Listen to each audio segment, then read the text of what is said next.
And now, coming to the stage is your conference host, Dr. Danny, Executive Director with the National Institute of Minority Economic Development, responsible for the Women's Business Center of Richmond. Thank you so much. Thank you for your support. Thank you for your presence, because it's not an accident that we are here together. It's providence. Think about that. There are individuals in this room that have overcome great things, and you've decided to spend your time here with us this evening. There's more in front of us. The promise of the presence cannot outweigh the future. And so it is that we have an opportunity as a Women's Business Center to celebrate and to elevate those in a community, particularly, I say this, in Richmond, in the greater Richmond area, we have found that our services are needed. And I'm so excited to see the people in this room, because there are some that aren't in this room, but you're here and it's for a purpose. And I thank you and welcome you again from the Women's Business Center. Before we get started and bring up our speaker, I want to share a couple of words from other people who aren't in this room. But the truth of the matter is, we're going to bring them in the room. How about that? Governor Glenn Youngkin shared with us some words, and we want to share them with you because we believe it rings true. And I believe that you hold people accountable to their words. So let's see what he had to say. He said, "Dear friends, on behalf of the Commonwealth of Virginia, it is an honor to welcome you to the Women's Business Center of Richmond's inaugural Winning with Women and Minority Entrepreneurs Conference to celebrate and elevate businesses in Greater Richmond. The Women's Business Center of Richmond at Virginia Union University serves women and minority entrepreneurs in the Commonwealth by cultivating and supporting business ownership and asset attainment." All right now. The Greater Richmond region is home to approximately 30,000 women and minority-owned businesses, generating more than $8 billion annually. Diverse businesses play a significant role in shaping the economy and landscape of our Commonwealth. The Women's Business Center of Richmond provides technical assistance and support through one-on-one counseling and providing the foundation required to grow and thrive. Thank you for making an impact on women, minorities, and businesses and their families. I commend your commitment to serve women and minority entrepreneurs. Your outstanding efforts at the Women's Business Center strengthens the spirit of Virginia. Together, we are working to make Virginia the best place to live, work, and raise a family. I wish you continued success as you encourage women and minority-owned businesses. Suzanne and I share our best wishes for a successful conference. In his absence, Governor Youngkin.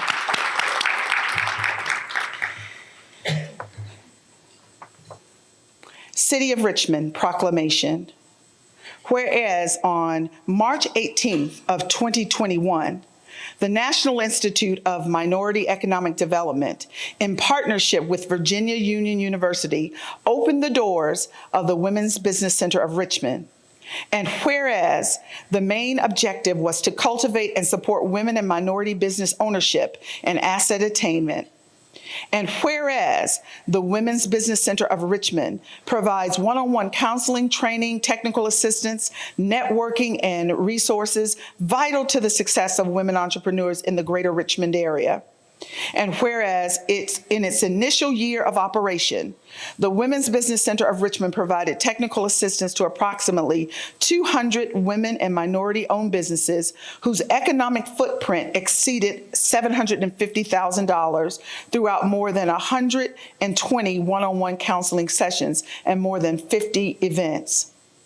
And whereas we celebrate the Women's Business Center of Richmond hosting its inaugural Winning with Women and Minority Entrepreneurs Conference to celebrate and elevate Greater Richmond diverse businesses. Now, therefore, I, Mayor LeVar M. Stoney of the City of Richmond, Virginia, do hereby congratulate and acknowledge the contributions of the Women's Business Center of Richmond in the City of Richmond for their support of female entrepreneurship, women-owned small business, and minorities, and have been ignored for far too long. I like that. It says I can call up Mayor Stoney and Governor Youngkin and say, hey, let's have a conversation. So again, I am very excited at this particular moment to bring to the stage my CEO and president of the National Institute of the Minority Economic Development, Mr. Kevin Price.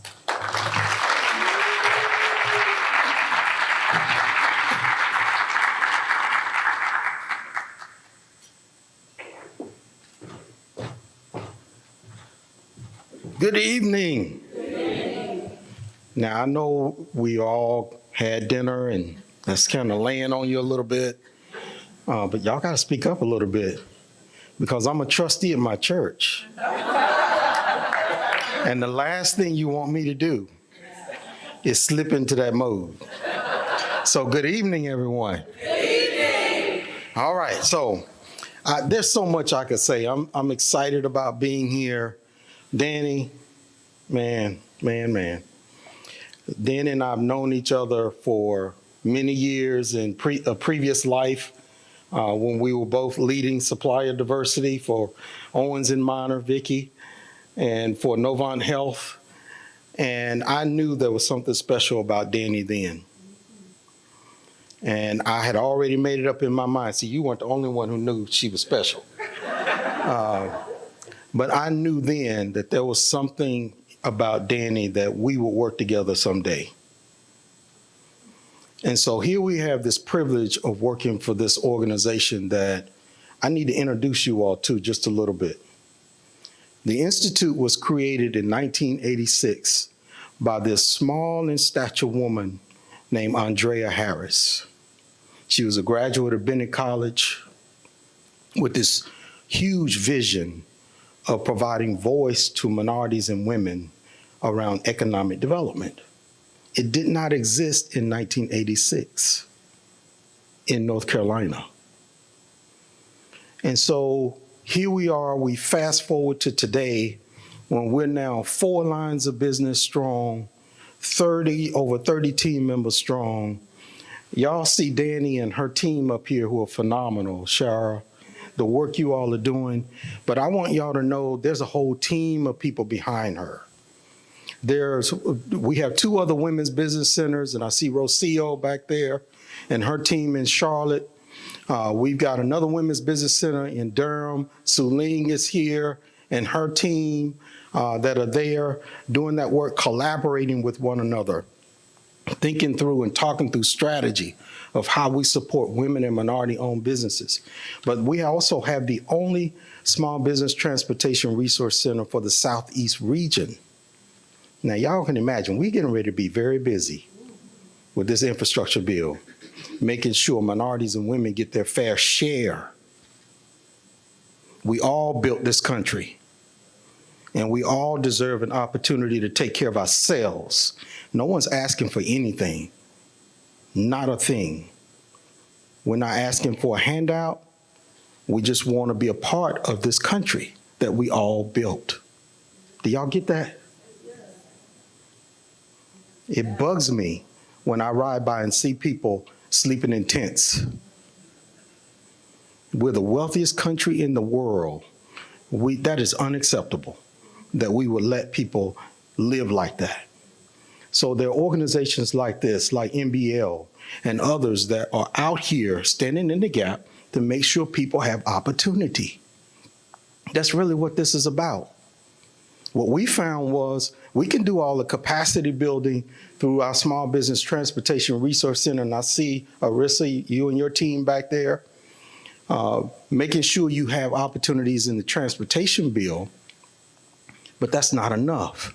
Because what we hear from corporations is, y'all got to get bigger, minority and women business owners. You got to scale. So how do you do that without capital, without resources? So in 2020, we went out and merged with another nonprofit, and we have now a CDFI in-house, Community Development Financial Institution.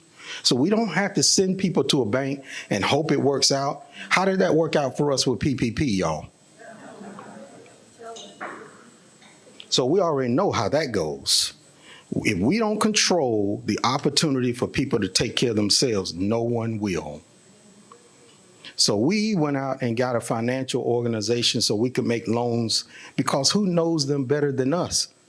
We've been doing all of this capacity building and technical assistance work through the Women's Business Centers and SBTRC. We're ready to support them with financial resources. But even that wasn't enough, because they also weren't connected to supply chain. Did not know corporations and how to get into a corporation to sell their goods and services. So we stood up another line of business. And John is here somewhere. Where's John? Ham. Working with the Center for Professional Services. We have that collaboration. And I know TFU and Roberta are doing the work of that line with our CDFI, making loans. Wave your hand so people know you're the money woman. She controls the money. And so now that we have this new line of business of connecting these minority and women-owned businesses to those corporate buyers, that's a full circle. We can give you the technical assistance and capacity building work. We can now connect you with financial resources. We don't have to send you to a bank. And then we can connect you with supply chain. What's missing? We're ready. And so here we are now expanding into other communities. We're not here to take over. We're not here thinking we know everything. But we have some great partners, and we're looking for more. In Charlotte, we're on UNC Charlotte's campus. Here, we're on Virginia Union's campus. That is exciting. Virginia Union opened their arms to us. We were doing HBCUs, y'all, before it became fashionable. And part of what was driving that was our founder and her determination that we had to connect with HBCUs. But I want y'all to know behind the scenes are all of these folks who are supporting the work that Danny and her team are doing. And y'all stand up a minute. Kay, you're back there. Nothing happens at the Institute without Kay Gann. I have the easy part. I get to get up and make speeches and do this kind of stuff and sit down, and I come up with these brilliant ideas. And then she says, well, hold on now. Let's talk. And so thank goodness I'm surrounded, and this is how God works. He will surround you with people. So when Danny was talking about providence, God will put you where you are supposed to be. But that ain't enough. He will surround you with others who will support your vision. So y'all, I'm just excited that you are here. Thank you for being here. We'll look back and say we were here at the first one. We were here at the first one. And this means a lot to us, being in a new community where we want to be a collaborative partner. So to see all of you here, what that means to me is you all want to be partners with us too. And we don't mind dating. So we're going to date everybody in here. So thank you for being here, you all. Have a good night.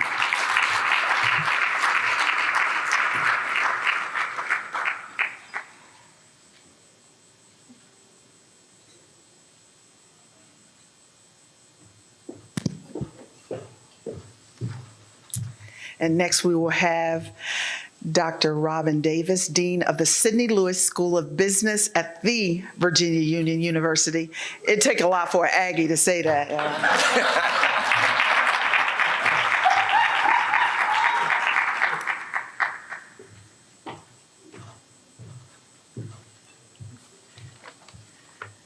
Greetings, everyone. Greetings. My name is Dr. Robin Davis, and I'm the Dean and Professor of Management of the Sidney Lewis School of Business at the Virginia Union University. On behalf of President Hakeem Lucas, the Board of Trustees, the administrators, faculty, staff, and students of Virginia Union University, we say hello and good evening. VUU is pleased to be in partnership with the National Institute of Minority Economic Development and the Women's Business Center of Richmond, Virginia. We are inspired by the launching of this wonderful organization spring of 2021, and we're expecting and anticipating some wonderful work that's being done. It's been over 1 year, it's been only 1 year, but what great things have the Women's Business Center of Richmond, Virginia have produced. Let's give them a hand.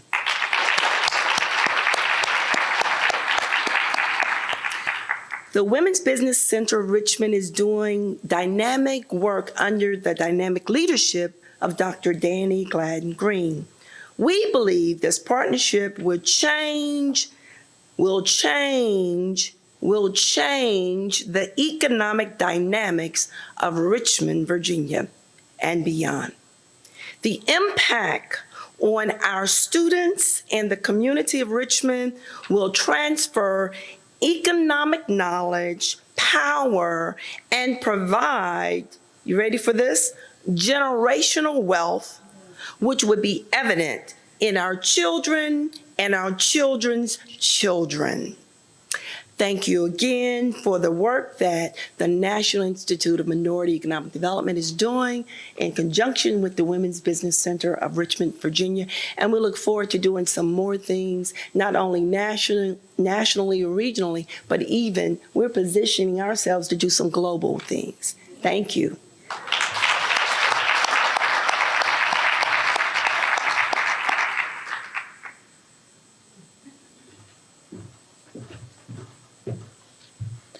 Again, we thank you for those thoughtful words. We thank you for the support and the continued encouragement that we find in our leadership, as well as those individuals who pour into that's in this room.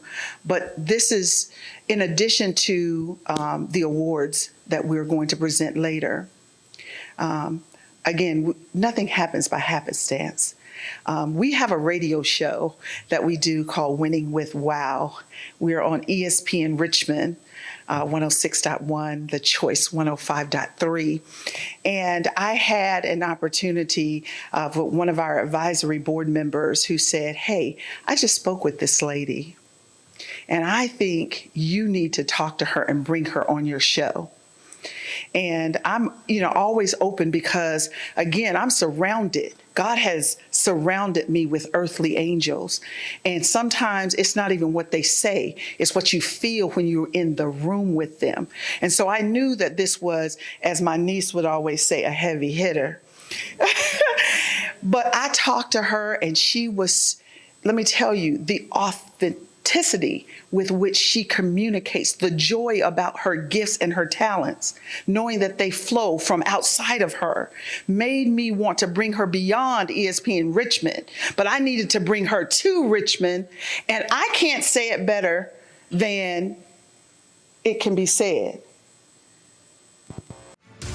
Multi-best-selling author, award-winning filmmaker and executive producer, transformational speaker, and certified success coach. How many people do you know every day they get up, they get on Facebook to be motivated? Oh, what did so-and-so say today? Because I've had people say, oh, you didn't say anything today. I said, God didn't give me anything. And that's when I knew I had to do something different. Because I don't need people to look for me every day to be motivated. But if you speak to me long enough, you'll be transformed. That's the difference between transformation and motivation. See, transformation makes you change. Motivation cheers you for that moment. Oh, that's so great. But transformation will make you go out and start a business. Motivation, as soon as there's no money in the bank, you need somebody else to cheer you on. Transformation means if there's no money in the bank, you're going to still keep pressing on because your life is so transformed. You know that something is going to come from it. You know that the money will eventually come. You know that somebody is going to come along. That person is going to be sent that's going to give you that bank loan or help you get to the next level or put you in a network with people who can change your life. That's the difference between motivation and transformation. And for me, I'd rather be transformed any day than motivated for a moment, because transformation is forever.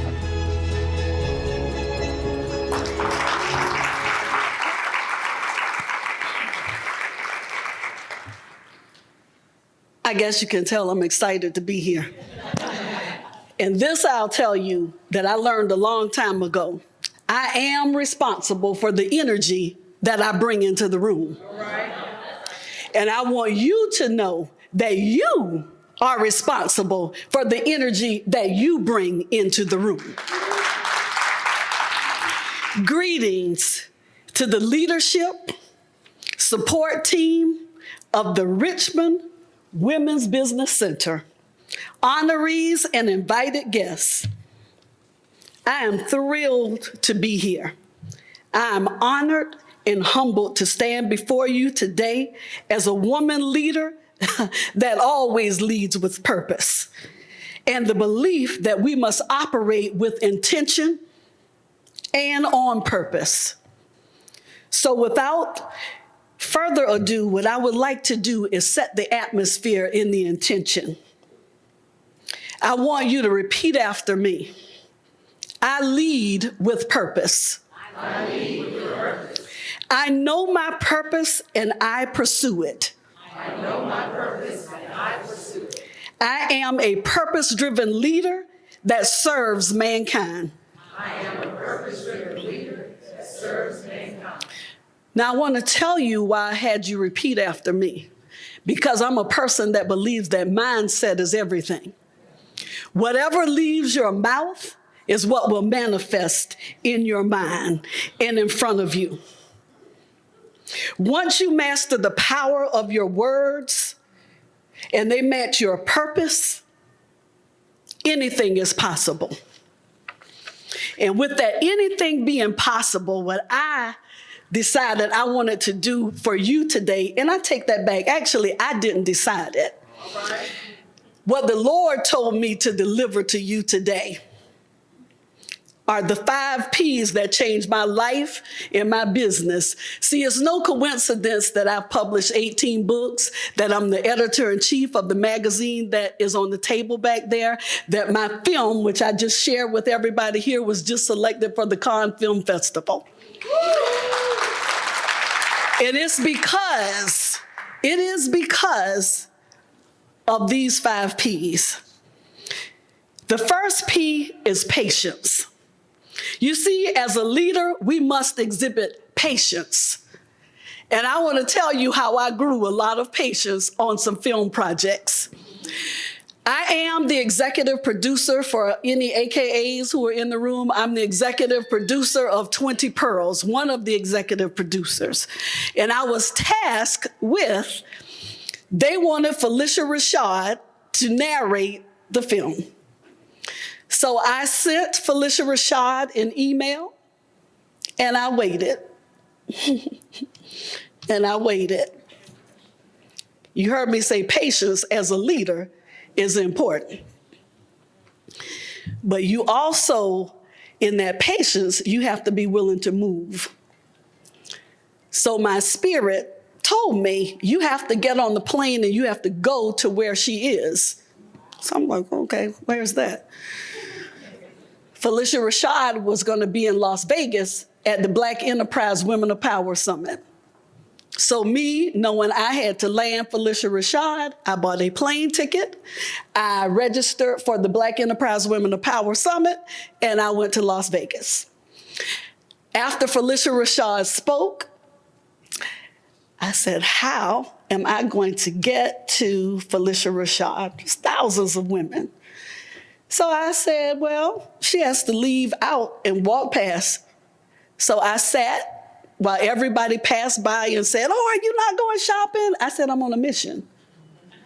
And the mission required me to wait and be patient.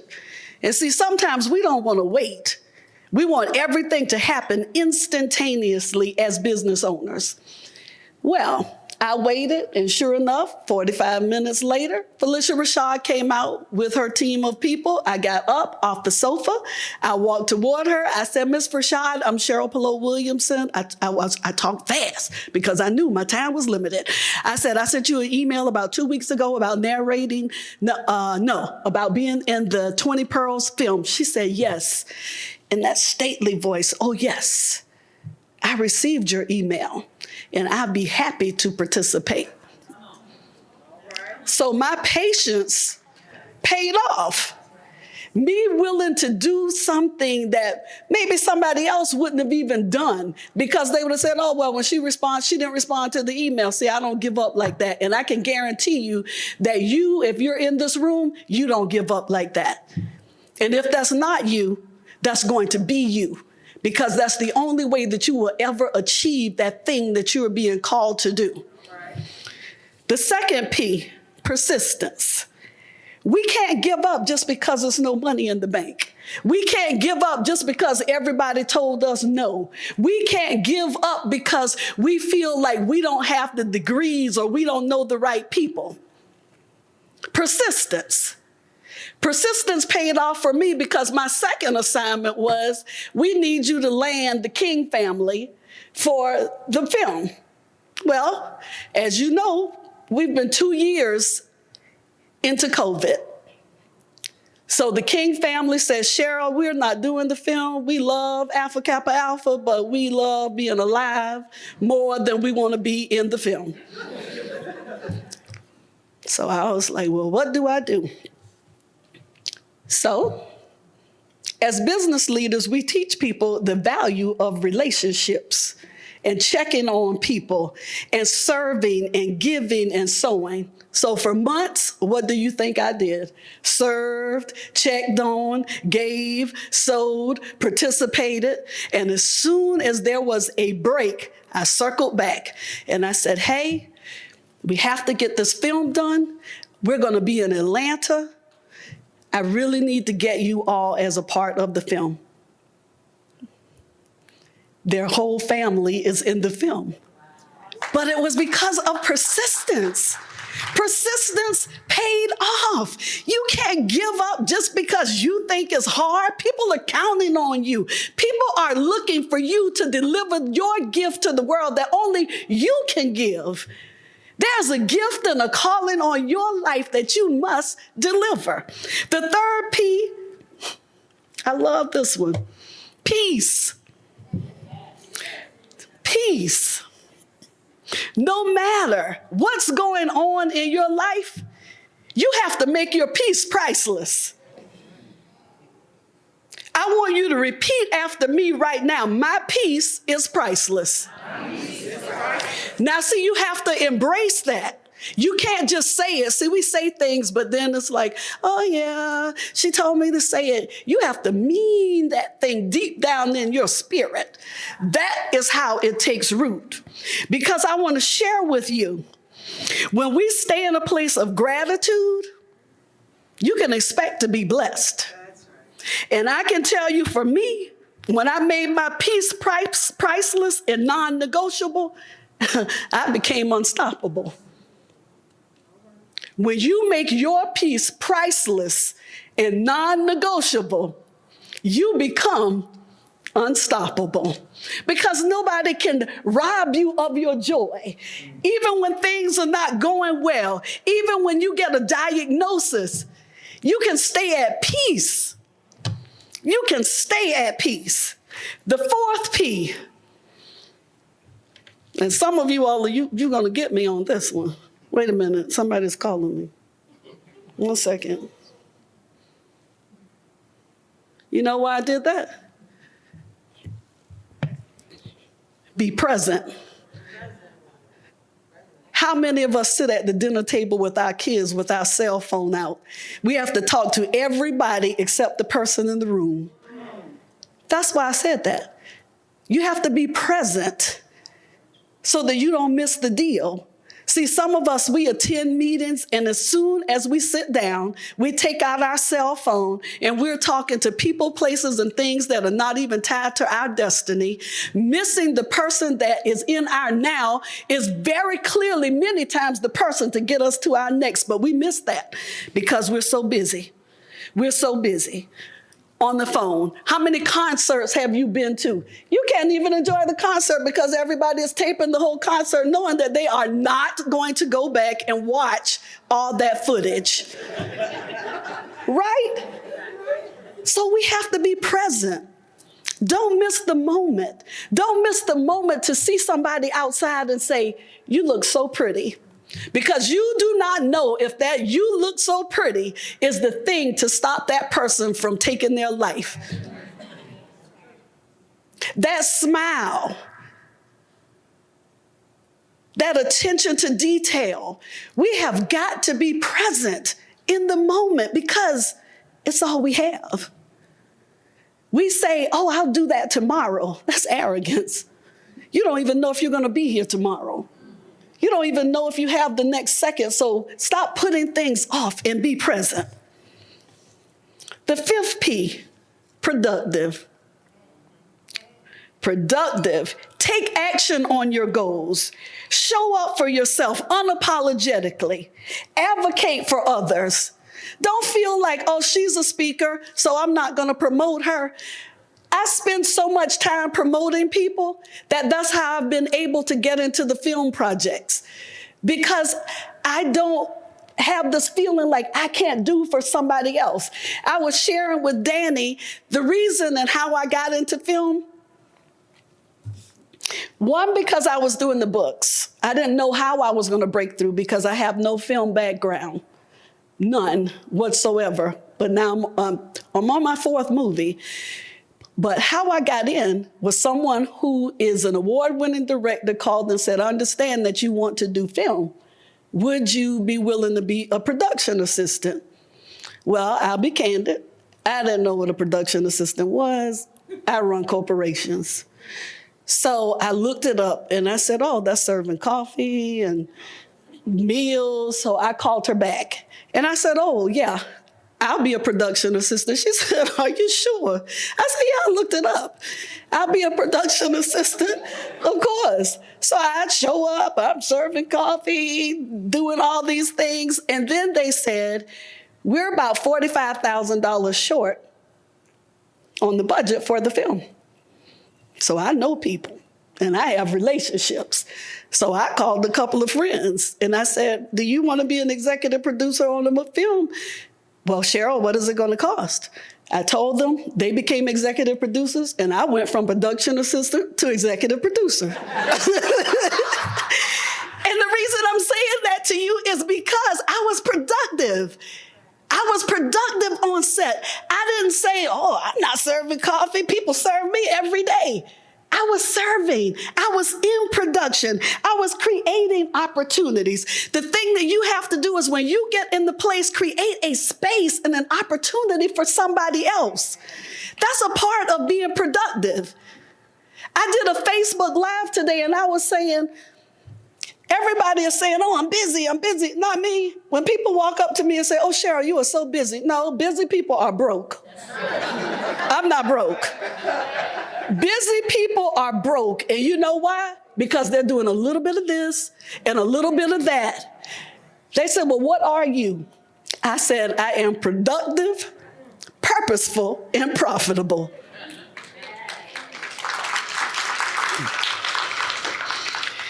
We have to get to the point where we stop seeking validation from people. That's how you are productive as well. Because I want to let you know that validation is for parking. It is not for people. So the next time that you wake up and you feel like you have to get permission from somebody to walk in your greatness, you're not a parking meter. And you need to remember that. Stop waiting for people to celebrate you and learn how to celebrate yourself unapologetically. I want to encourage you right now, for everybody who is in here, you need to go to Amazon, order yourself some confetti, place it in some plastic bags, because I can tell you, it is always a trail of confetti following behind me. Because I don't wait for people to celebrate me. I throw out my own confetti. I celebrate me. I tell myself, you got this. You are enough. You are worthy. And when you embrace that language in your life, you know my word is unstoppable. You become unstoppable. And you adopt this in your business and in your household and in your children. It is life-changing. I want you to close your eyes for a second. I want you to place your hand on your heart. Now intentionally breathe in and breathe out. Breathe in and breathe out. That's called purpose. You are alive for a reason, and the world is waiting on you to deliver on your purpose. Now repeat after me. I am a purpose-driven leader who knows that my mindset matters, and so do my dreams. Thank you for having me.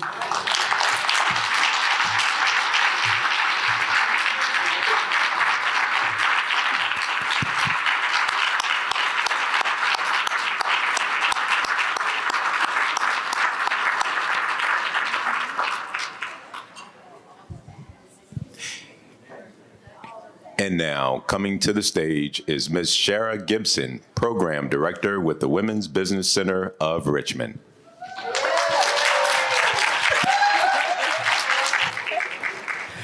Good evening, everyone.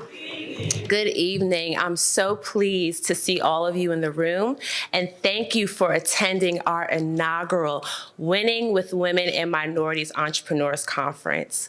On this night, we are taking our bags of confetti to celebrate Richmond's small and locally owned businesses and organizations that make up the vibrant business community in this city and beyond. One of my favorite quotes is by a German poet named Johann Goethe, and he says, whatever you do or dream you can, begin it, because boldness has genius, power, and magic in it, so begin it now. And each one of our award finalists have demonstrated this type of boldness and tenacity to not only grow their businesses, but to make a lasting impact on our community. The Business Award finalists were determined through an open call to the community, where we accepted nominations in various award categories. Each finalist was carefully selected by a panel of our trusted advisors and supporters. And I must say, I was quite surprised by the response and the excitement once we released the list of finalists. And that level of excitement just signaled to me and our team here at the WBC Richmond that there is a need to not only support businesses, but to celebrate those that are making an impact here. So, the WBC Richmond, we plan to play an integral role in supporting minority-owned businesses, and we're proud to be a community partner and collaborator with private and public entities in the city. Each award category represents the various pillars of excellence that we see in the community, and we are proud to celebrate the businesses tonight. Our first award category is the WOW Award, and that's for the best woman-owned and minority business within the greater Richmond area. Another award category is the Value Creator Award. And this award is for creating an innovative business model that assists and is impactful for entrepreneurs in the Richmond area. Our next award category is the Enabler Award. And it's awarded to Richmond organizations making a significant impact by providing technical assistance, support, and advocacy to and for women and minority-owned businesses. Next, we have the Corporate Leadership Award, and it's awarded to organizations within the Greater Richmond area who exercises and practices diversity, inclusion, and leadership. And then lastly, we have a very special category, our Community Impact Award. And this is a special award for a nonprofit who demonstrates superb passion, purpose, and impact in serving their community. So let's give a round of applause to all of the nominees. And with that, I'll go ahead and present the WOW Award. And as I mentioned, this award is for the best woman-owned and small and woman-owned minority business. And the winner is... Oh, sorry, the next slide. Oh, I'm sorry. The nominees are Aces Sports and Lounge. Thank you.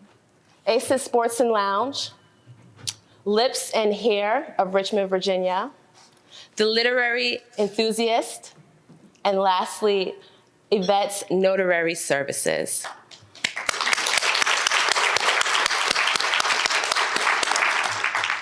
And the winner of the WOW Award. The winner is Aces Sports Lounge of Richmond, Virginia. If you can come on up and present your award, accept your award.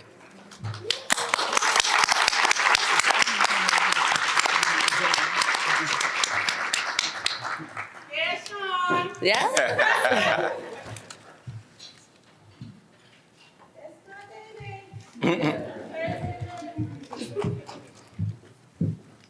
Wow, first giving honor and glory to God. I didn't prepare anything. I was just so grateful for being nominated, for being recognized for the hard work that entrepreneurs go through, especially women and minority business owners. I created ACES during the pandemic, opened up March the 26th, and everyone thought I was crazy.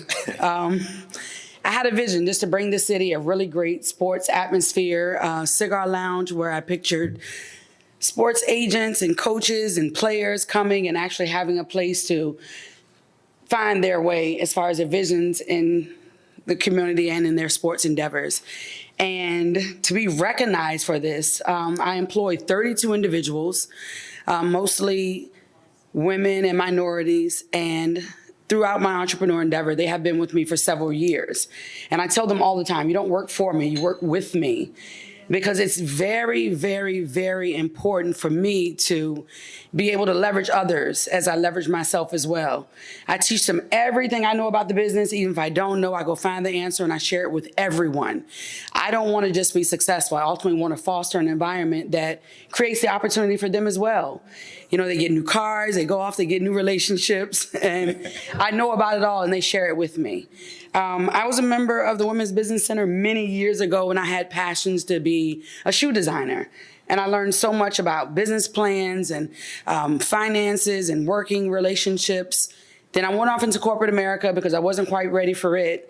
And once I kind of got to a place there, I said, you know what, I can do this. I want to be able to foster the relationships, write the plan, and push the vision. And here's Aces Sports Lounge. Thank you very, very much. Thank you.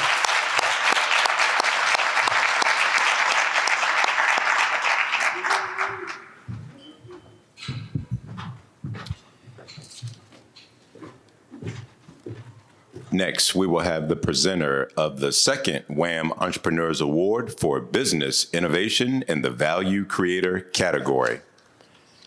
That presenter will be Kay Gant, Chief Operating Officer of the National Institute.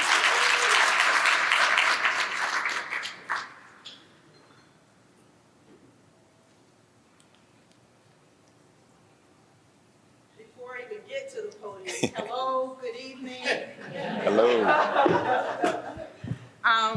I would like the Institute staff to stand, please. Danny, your team, Elisa, Cher, everybody stand. Institute staff, stand.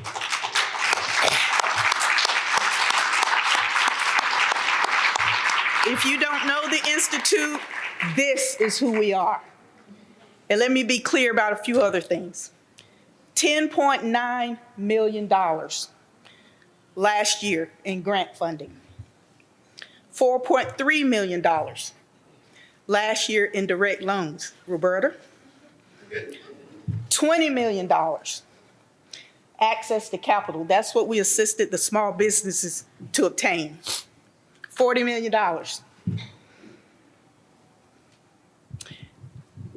Another $40 million in contracts and bonding. How many jobs created? 563. If you don't know the Institute, that's who we are. All right? So, I'm honored to present the Value Creator Innovation Award. And Danny, you're gonna have to help me with the nominees. What they are? Yes, because I can't see that. The Network Incubator, Okay, Mike King Biz, and Paint and Juice. very good. Thank you. And the winner is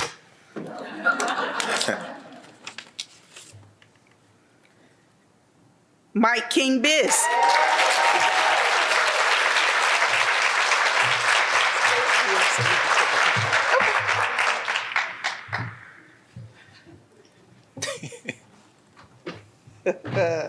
Stop. Thank you. Thank you. I got, Congratulations. oh, thank you. Okay, you got 1 minute. I got 1 minute. Okay. Sorry. So thank everybody for having me. Dr. Danny, thank you for what you're doing in this honor. My name is Mike King, but the radio program I have is On the Mic with Mike.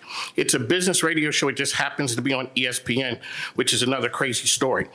But what we do is we support community and we showcase how business can help society be better.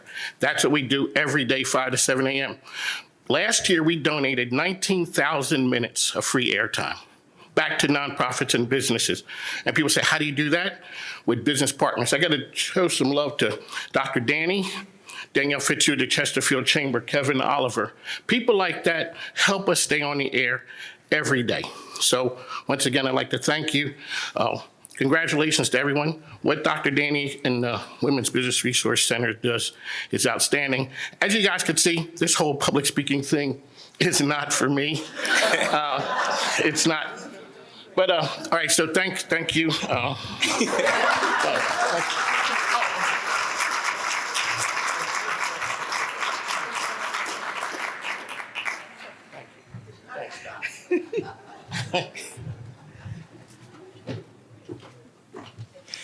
Next, we will have the presenter of the third WHAM Entrepreneurs Award for Business Resourcefulness in the Enabler category.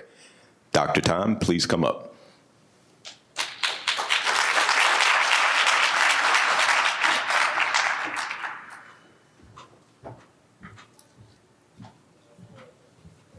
Okay. Good evening, everyone.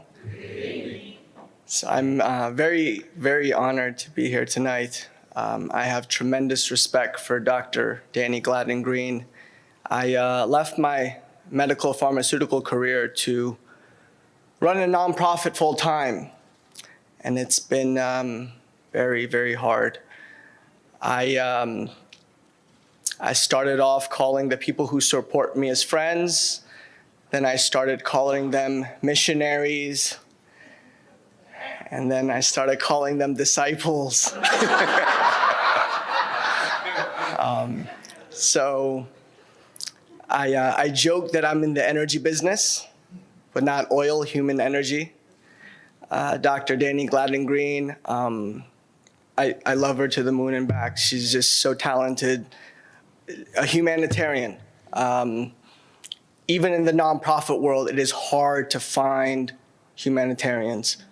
And people like her inspire me, motivate me, and keep me going. And she's my gold standard. I try to find Dr. Danny Gladden Greens in every corporation, from the Capital Ones and Markells to the nonprofits like the United Ways and the community foundations, to you name it.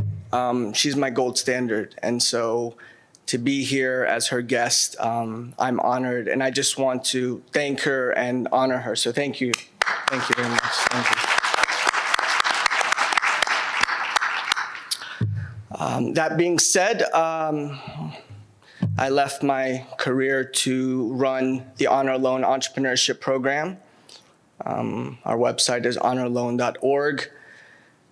We are in the business of serving humanity through the lens of entrepreneurship. We work with a variety of demographics through our philanthropic arm. We serve youth, we serve adults, minorities, women's groups, veterans groups, addiction groups, jail groups, prison groups, reentry groups, you name it. That doesn't pay any bills.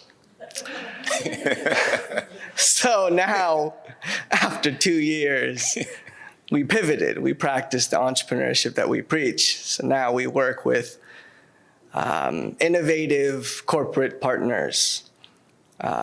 So that being said, this Friday, how many of you are familiar with Fashion Week, right? Richmond Fashion Week, yes. So I'm very honored that, like Dr. Danny Gladden Green, they asked me to be a part of it. I'm presenting a workshop, the first workshop for artists and creatives in the community, Friday night at Vagabond down the street, right near the Marriott from 7:30 to 8:30. I will be at the McShin Foundation serving the addiction community. There'll be a crowd of about 100 people Sunday morning from 11 a.m. to 12 p.m. And our lovely corporate partners that make all of it possible. Our next corporate event is the Hogan Group, Mike Hogan, and in the real estate industry, May 18th from 12 to 2 p.m. So that's what I do, 7 days a week, evenings, weekends, and holidays. I don't stop. I just hope I don't collapse. So that being said, it gives me great honor to present the Enabler Award, and the finalists are presented on the screen.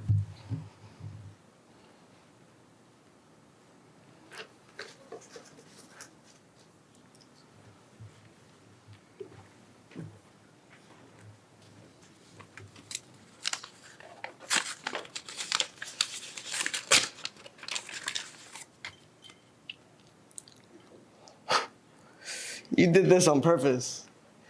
The Metropolitan Business League.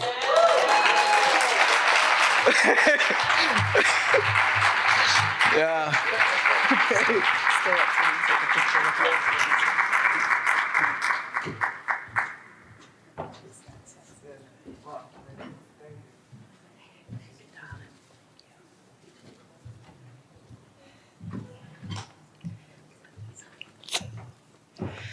Well, on behalf of the Metropolitan Business League, first of all, my name is Scottessa Hurt, and I am the chair of the board of directors for the Metropolitan Business League.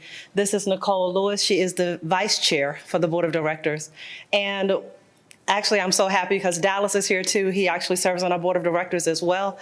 And what is amazing about what has happened for the Metropolitan Business League when COVID came, and it actually, a lot of nonprofits said, oh my God, how do we help small businesses? The MBL pivoted quickly. We started doing things online that other people, while they were still trying to figure out what to do, our staff and our board decided that we were going to get in the trenches and start making things happen. And in the process of that, we actually came out with We Care. And the We Care program has been able to give money back to small businesses throughout the city of Richmond. And we are looking at close to $1 million now that has gone out to small women-owned businesses. And we are so excited about what the future holds, and working with Danny and so many in the community and being able to build a stronger entrepreneurial base. I don't know how people, I've worked for people in the past. I've done that, been there, done that. But owning my own company is a whole nother, it's satisfaction in a way that you cannot get when you're doing something for somebody else. And when you talked about passion, we hope that all of our members of the MBL receive and work toward gaining their full potential and striving for the passion that is within. Because when you do that, you love what you do every day, and then you pass that down to the next generation. And for us, we just had our Youth Entrepreneurial Shark Tank, and to see these youth, and I'm telling you, that Shark Tank was amazing. These young people, we think we're doing some great things, but if you see the business plans that they're coming out with and the things that they are producing, they're already making a profit. They're in high school, okay? Their business plans are making a profit, and they are showing you where they've been and where they're going and where they want to go. And so this is big. So we are just thankful for you for even thinking about us, because what we do because we love it. Our board of directors, they work, and even our staff, they do multiple jobs, not for what they're paid either. I must admit, they do a lot more than what they're paid to do. And for our board of directors who are not paid, who volunteer their time and work tirelessly to do things for the community, we are so grateful and humble that you thought enough of us to give us this. So thank you so much.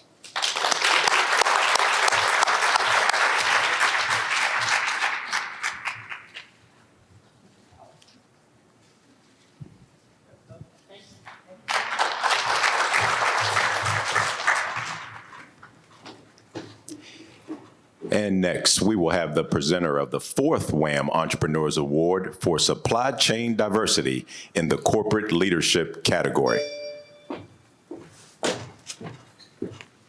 Well, good evening again. So talk about disciples.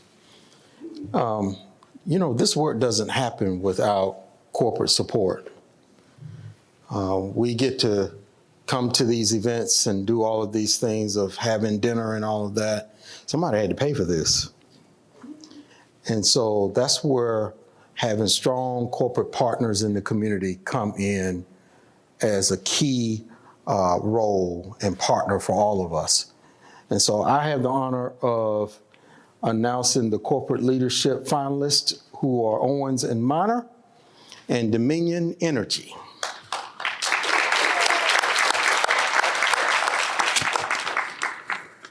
Are these certified, Danny, by the accounting firm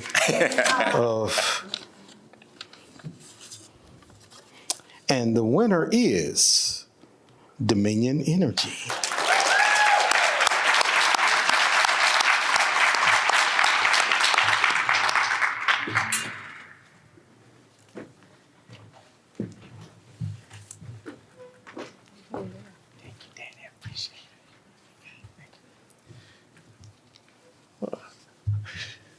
Thank you. I'm not much of a public speaker either, but I'm Dallas Simmons, Supplier Diversity Program Manager at Dominion Energy.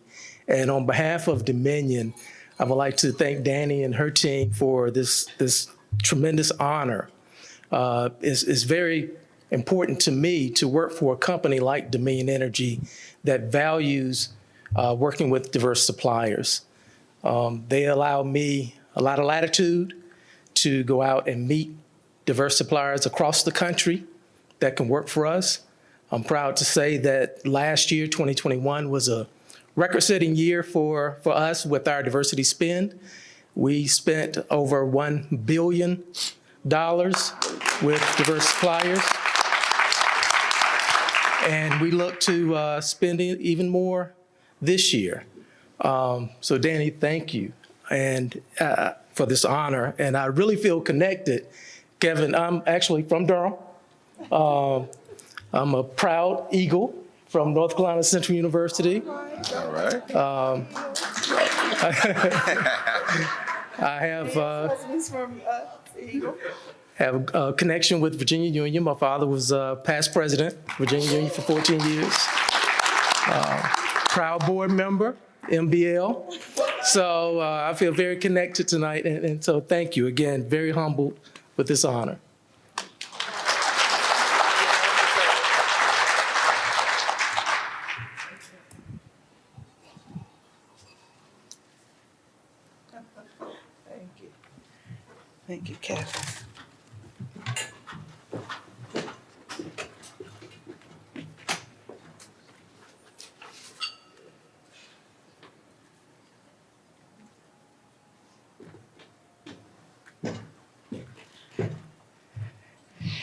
And as we near the close of our evening, there's a statement that was said earlier. I think, I'll say it my way.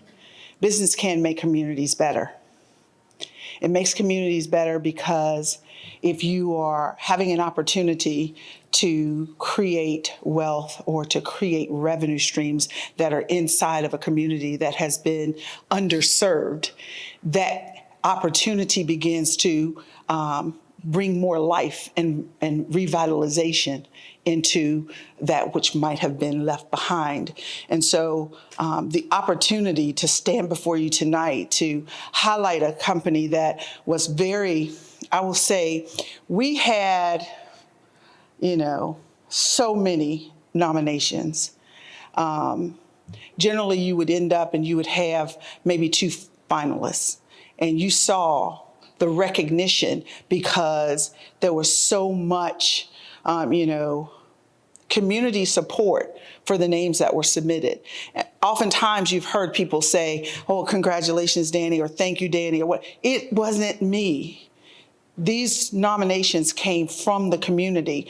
And it's interesting, this company or this nonprofit got the most nominations of any entity. But the selection committee felt that the categories didn't really fit that particular organization. But you can't ignore the impact that was articulated in the supporting comments and the documentation that was provided. It was overwhelming. I mean, there was no one closer to them in terms of how much community support that they got nominated. And so we came up with a category called the Community Impact category for nonprofits that we will go forward with after this year. And Elijah's Purpose is that entity. I won't steal the thunder of, is she here? Oh, she is here. Come on up, Tiffany. I won't steal her thunder to tell you about it. I can see by those in the room, you know about Elijah's Purpose. But you know what? I can only imagine that Cheryl would say, if you have some pain, turn it into purpose. And so we want you to know that we recognize the value of what you've done through the eyes of those who nominated you and supported you. And so we stand with you tonight. I'm not trying to make you cry because it's going to make me cry. But I want you to tell a little bit about Elijah's Purpose. I just want to say thank you.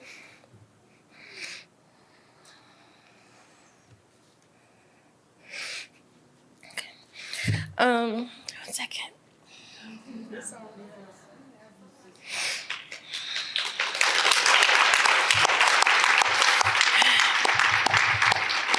Okay, so I started Elijah's Purpose in honor of my son Elijah.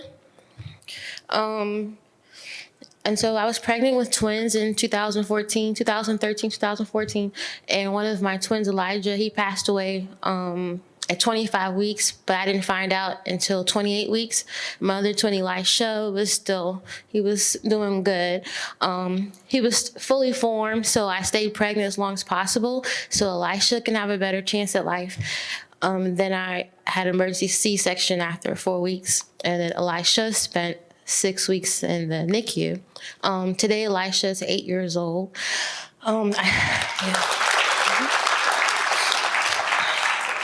So I started Elijah's Purpose so I can help other families who experience infant loss because during that time, you have to figure out the funeral costs and different things. No one's really expecting to bury a baby in general. And so it can bring a lot of hardship and as well as having a child in a NICU.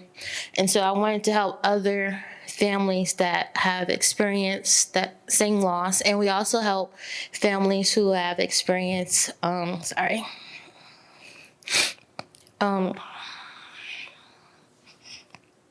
miscarriages as well, because a lot of organizations, they don't include the miscarriage community. So we partner with different photographers. So if they want to have like a memorial service in remembrance of their baby, we do that as well. Everything we do is free for everyone that reaches out to us. So we partner with different organizations that have funds for this. So they don't, families don't have to go out and try to find $100, $200 to get that whole amount. And so we do all the footwork for them. And we also provide free counseling services. So we partner with different counselors that can either be licensed counselors, spiritual counselors, or if they just want mom-to-mom support or dad-to-dad support. We support the entire family. We don't just focus on that mom, because the entire family is the one that experienced the loss, which includes the father and any other siblings that may be impacted. And we also have a pregnancy support side. So we give out Pampers, wipes, household items, and different things that the family may need. So we have a partnership with both Amazons that we're able to do that. So everything we do is new, and we just try to help everyone to move forward in life, because sometimes when you're in a state of grief, you can stay there for a long time, and it's hard to keep on going. So we try to help the entire family not just talk about what happened, but also help them move forward with every aspect of life, whether that's trying to get a job, whether it's self-care, giving them ideas to do things for themselves or their children. And that's how I started Elijah's Purpose. We're in our second year, and we're also always looking for sponsors. So, so we're able to do this, and I want to thank everyone. Thank you for this award, and I thank you for the NBL for helping me, and the Chesterfield Chamber, and I really appreciate everyone here tonight.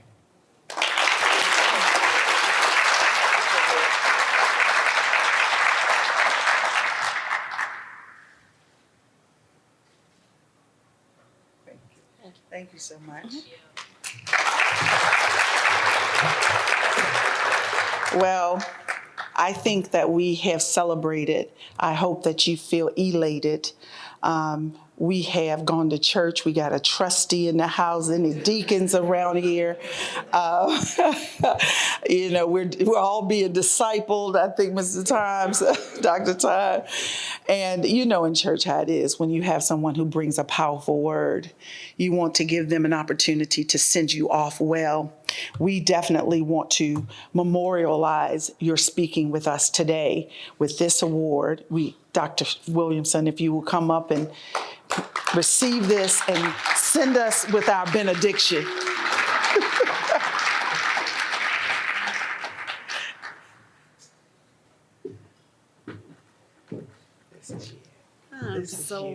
This is beautiful. I see, it's beautiful. I love you. I love you. Bless you. Thank you for sharing your gifts. If you could just send us all.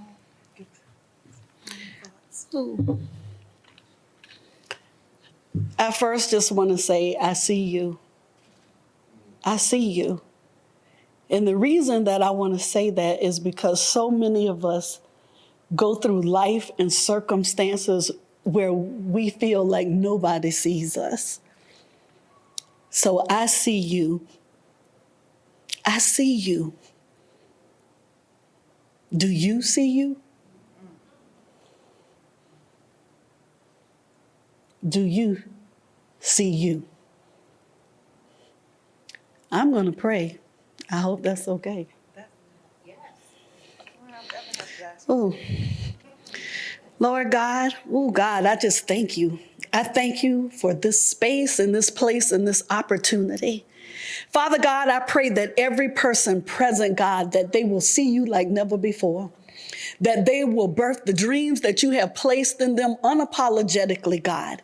That they will walk out with great intention, God, no longer playing small to make other people feel comfortable. That they will stop living beneath their birthright, recognizing that mediocrity is not who you called us to be, who you purposed us to be. Father God, I pray that we will walk out our gifts and our callings, that we will not carry our gifts to the grave. Father God, I thank you for the resources that will come to each person who is a part of this. I thank you right now, God, for contacts and contracts to chase each person down. Father God, I thank you for using me and choosing me for such a time as this. I pray that you will bless this land, God, like never before.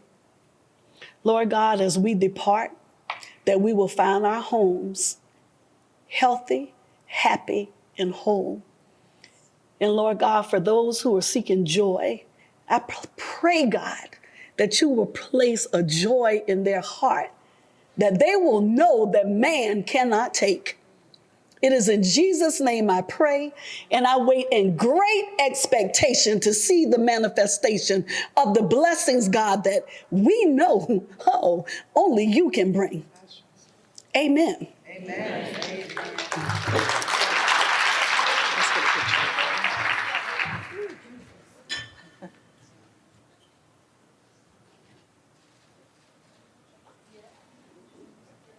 Go in peace.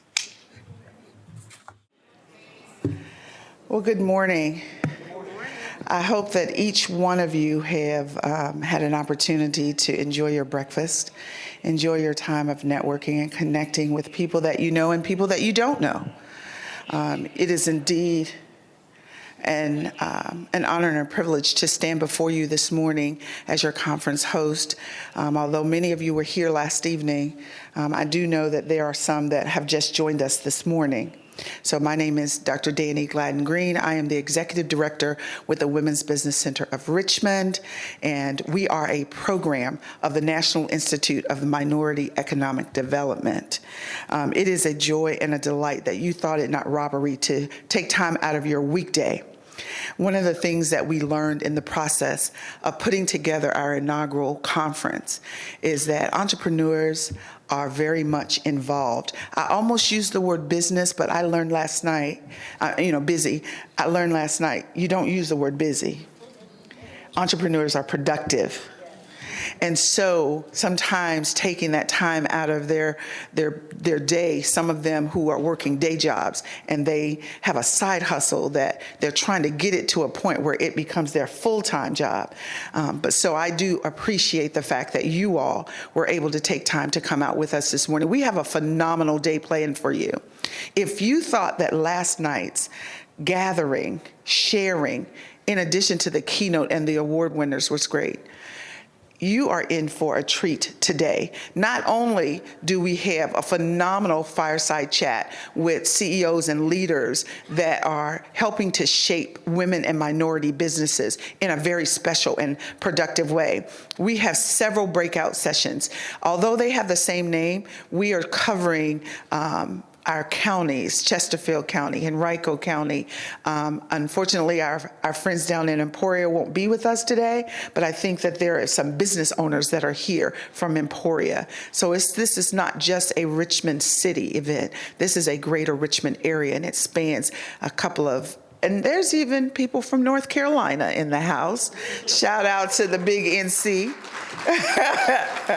Oh, not just my North Carolina folks from Durham, but we have some folks. And so we are excited about this panel we're getting ready to have. First, I will introduce to you my CEO and president of the National Institute of Minority Economic Development, Mr. Kevin Price, if you will come and take the stage with us. Kevin is, he's a visionary leader. We need that. He's an individual who sees things as they are and tries to identify, how do I take it to the next level? But he didn't just say, what do I do? Because he recognizes that the most important element of a leader is who they surround themselves with.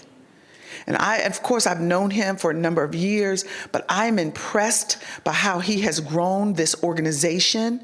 He's grown it in terms of revenue streams. He's grown it in terms of leadership. But, it's not just leadership, the talent even down in the organization. So I'm blessed to be a part of your leadership team, and we welcome you here this morning. Next, I would like to bring to the stage Ms. Corinne Hodges. Now, let me tell you this. So Corinne and I have been connected just a short while, but I have had an opportunity to see or hear from people who knew about the Association of Women's Business Centers for, pre-Corinne. And what she has done with this organization that represents over 140 women's business centers around this country is a force to be reckoned with. And so we celebrate you this morning. We thank you. Come on up. I've had the blessed honor to, due to our dear friend Roberta McCullough, who saw something in me, to recommend me to join the board of directors for the Association of Women's Business Centers, located in Washington, D.C. But the advocacy work that they do on behalf of women in general and the center specifically, is to be celebrated, is to be acknowledged, is to be appreciated. We had an opportunity to go on the Hill. And literally, y'all, I had heels. I forgot to bring some slides, and I almost broke my ankle on it. But to go and, I hope you will share with us the progress and the work on HR 6441, which is looking to bring more resources to women's business centers for the purpose of the work that we do. There's a saying that when you educate a man, you educate an individual, but when you educate a woman, you educate a community. And I would say that when you have a woman in business, by definition, that is making our communities better. So I thank you for the work that you do, and we welcome you here this morning.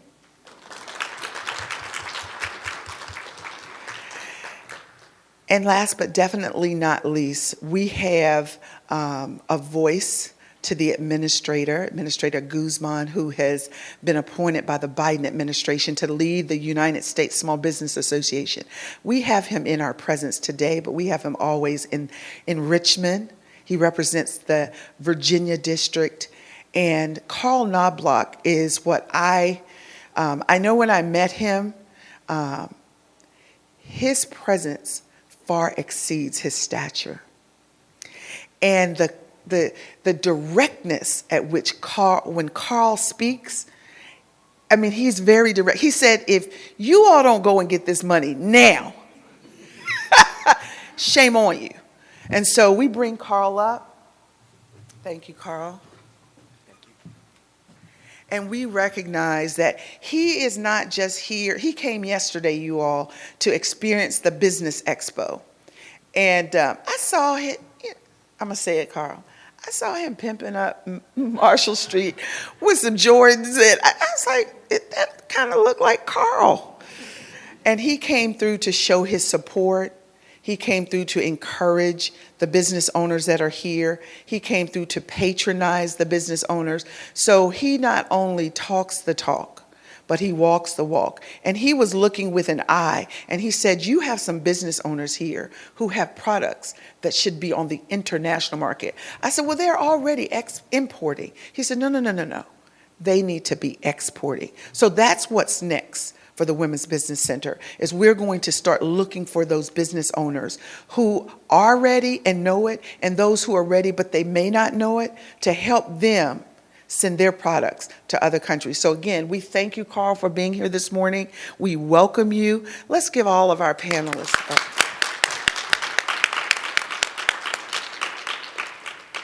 So I will start off by saying that I was not to be the moderator this morning, but our moderator had an event that came up, and so you're stuck with me.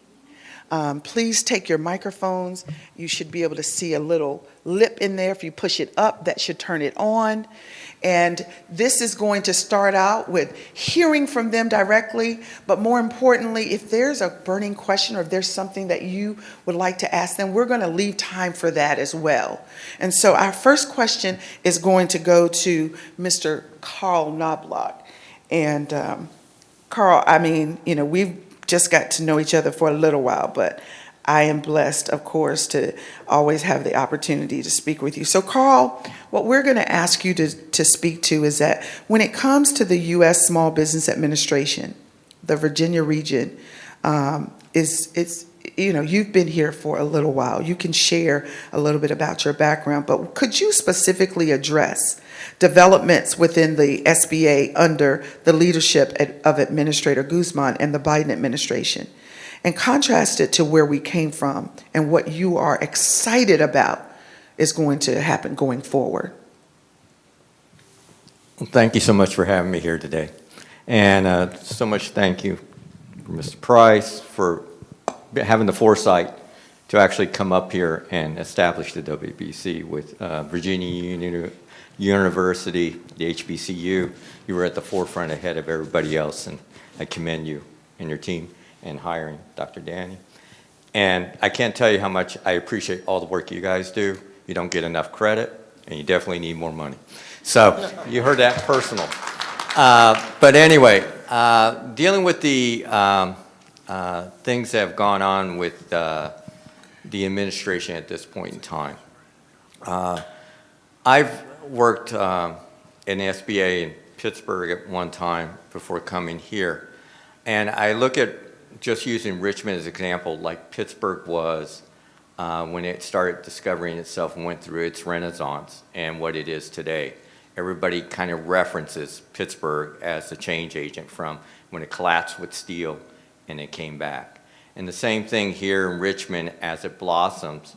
I see so many correlations, but Richmond still hasn't taken advantage of the opportunities that sit there for it, and they're missing them.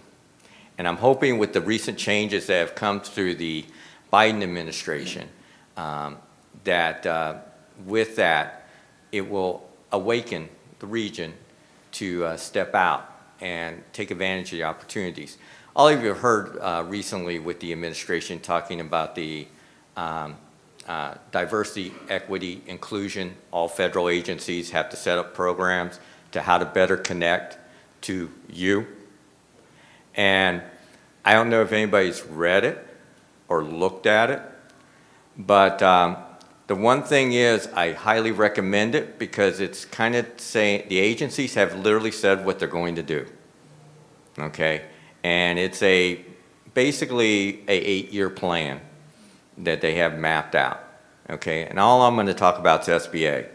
I can talk about the other ones, how you should look at it, but I'm only going to focus on SBA because that's who I'm representing today. But if you ask me others, I'll tell you gladly about them. But anyway, focusing on what SBA said they would do. So one, focusing here today with the Women's Business Center and that with counseling and all that. That was an area we've had for many years with the small business development centers as the benchmark. And then later, it was recognized that, we have a growing population of women that are starting businesses, so we created Women Business Centers. Then most recently, a couple of administrations ago, to try to give back to our veterans, we created Veteran Business Outreach Centers. We only have a handful of those across the country. So and we're fortunate here in Virginia. We have one down in the Hampton Roads area. Then with that, they've added another piece that just came out this year with the Community Navigator, which is kind of focusing on communities. And communities there's a central point, which is the hub, and then they have their spokes. So these are all the players they're going to work with to basically connect into communities. And there was an application process. A lot of people applied for it, and then they were awarded. Some are nationwide, some are only regions, and some are very local. So to give you an example, Virginia only got one, and it's not here. It's way in Western Virginia in a small community out there, and it only serves that local community. So that's what was awarded.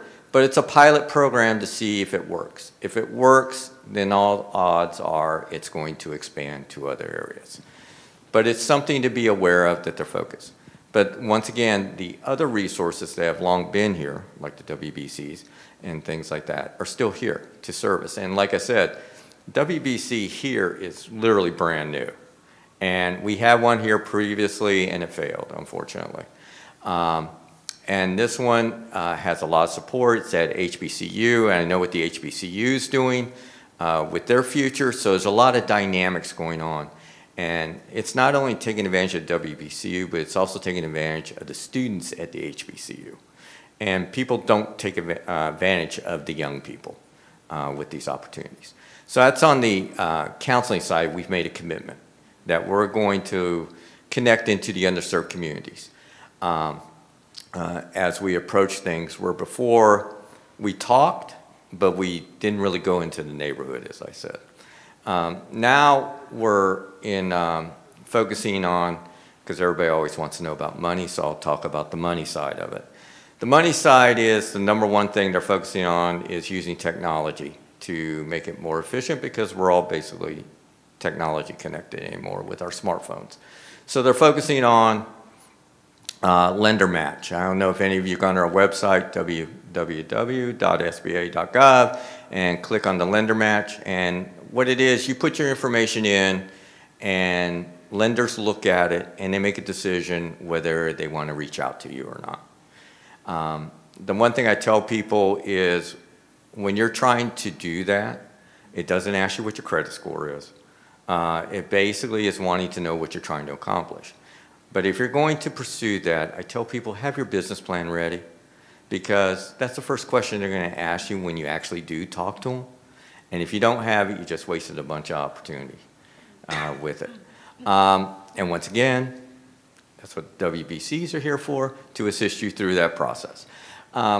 The other thing with that is reaching out more into our CDFIs, which Mr. Price teams has, CFIs, trying to reach the more community banks and local communities that typically are very in tune to the people that live there and everything. So they're trying to really put a hard focus on that.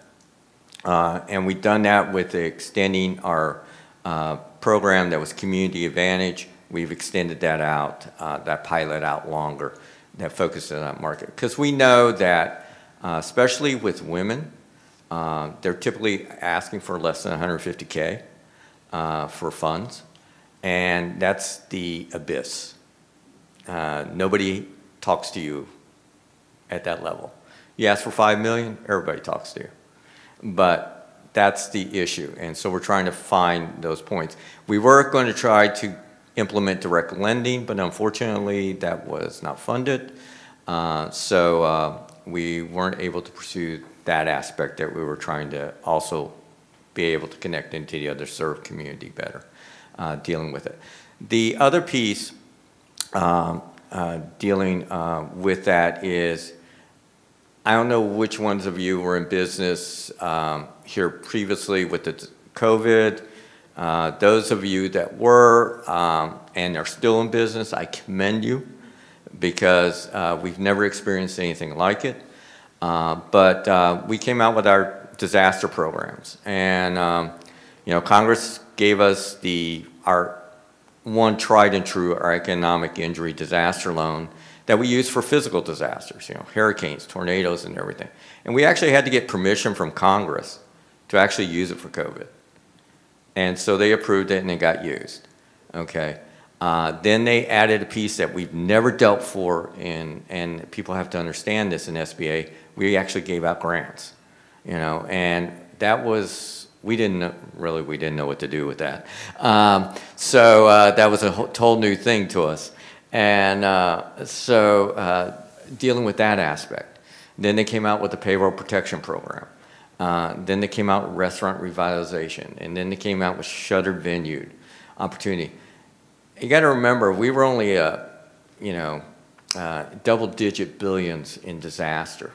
Now we're $1 trillion business, literally, that we've done through this whole aspect with COVID. But we learned a lot. And the one thing we learned is we did not communicate well to women and the minorities. It was really obvious, because I can't tell you how many I've talked to, and they told me they were denied. And I said, did you pursue? No, I was denied. And I said, what? And I can tell you, I've helped over 100 get funding after they told me that. literally because the fact was they didn't know what to do. They just figured that was it. And I said, no, that's not it. It's just that there's gaps missing.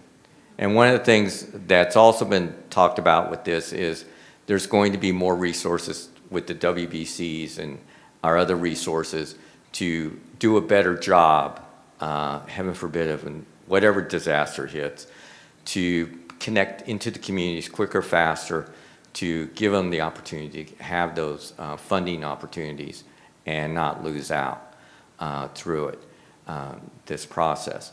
And one of the successful ones where they did a nice job, but unfortunately was stopped by the court of law, was the restaurant revitalization program. That was a program that really hit on all cylinders and was really making the impact. Fortunately, Congress didn't allocate enough money through that process, dealing with it. So that's kind of where ODA comes in. And the last one, and I bring this one up as last, because it's actually the one, everything else deals with debt and everything. This is the revenue one, and that's government contracting, okay? And why I bring that up is if you look at the diversity, equity, and inclusion of almost all the federal agencies, the number one thing they have on there is they're going to do a better job in government contracting. That's put a lot of pressure now because they've literally identified, all of you, that they're going to connect better. And they literally are mapping out what they're doing.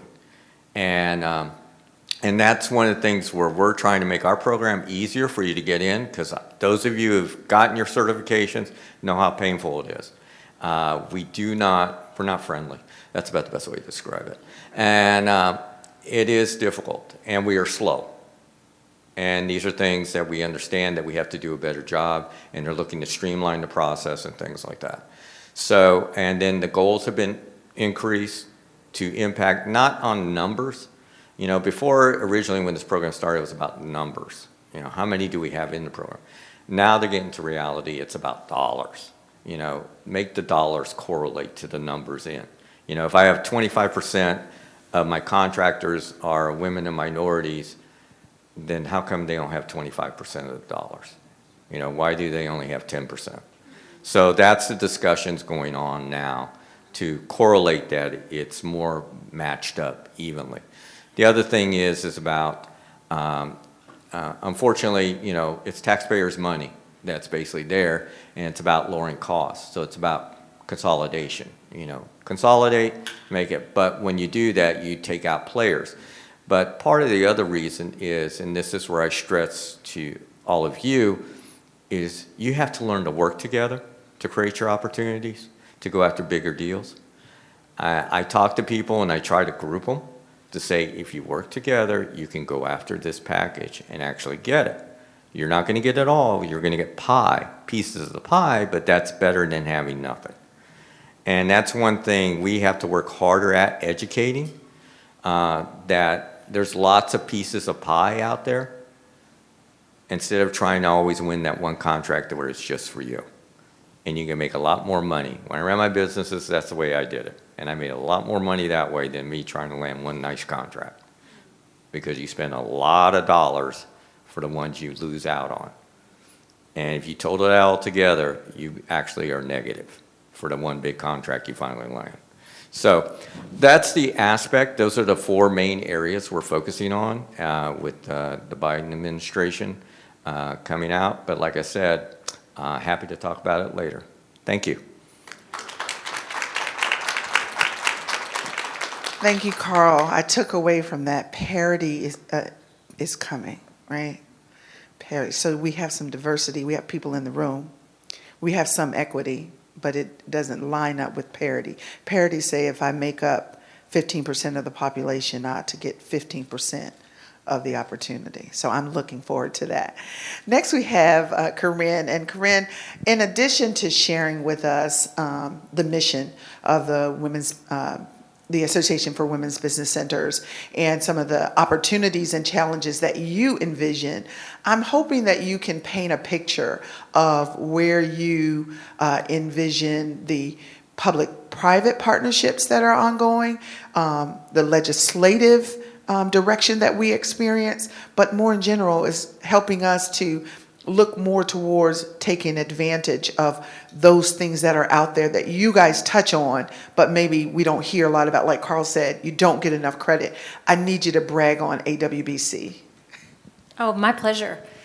Good morning, everyone.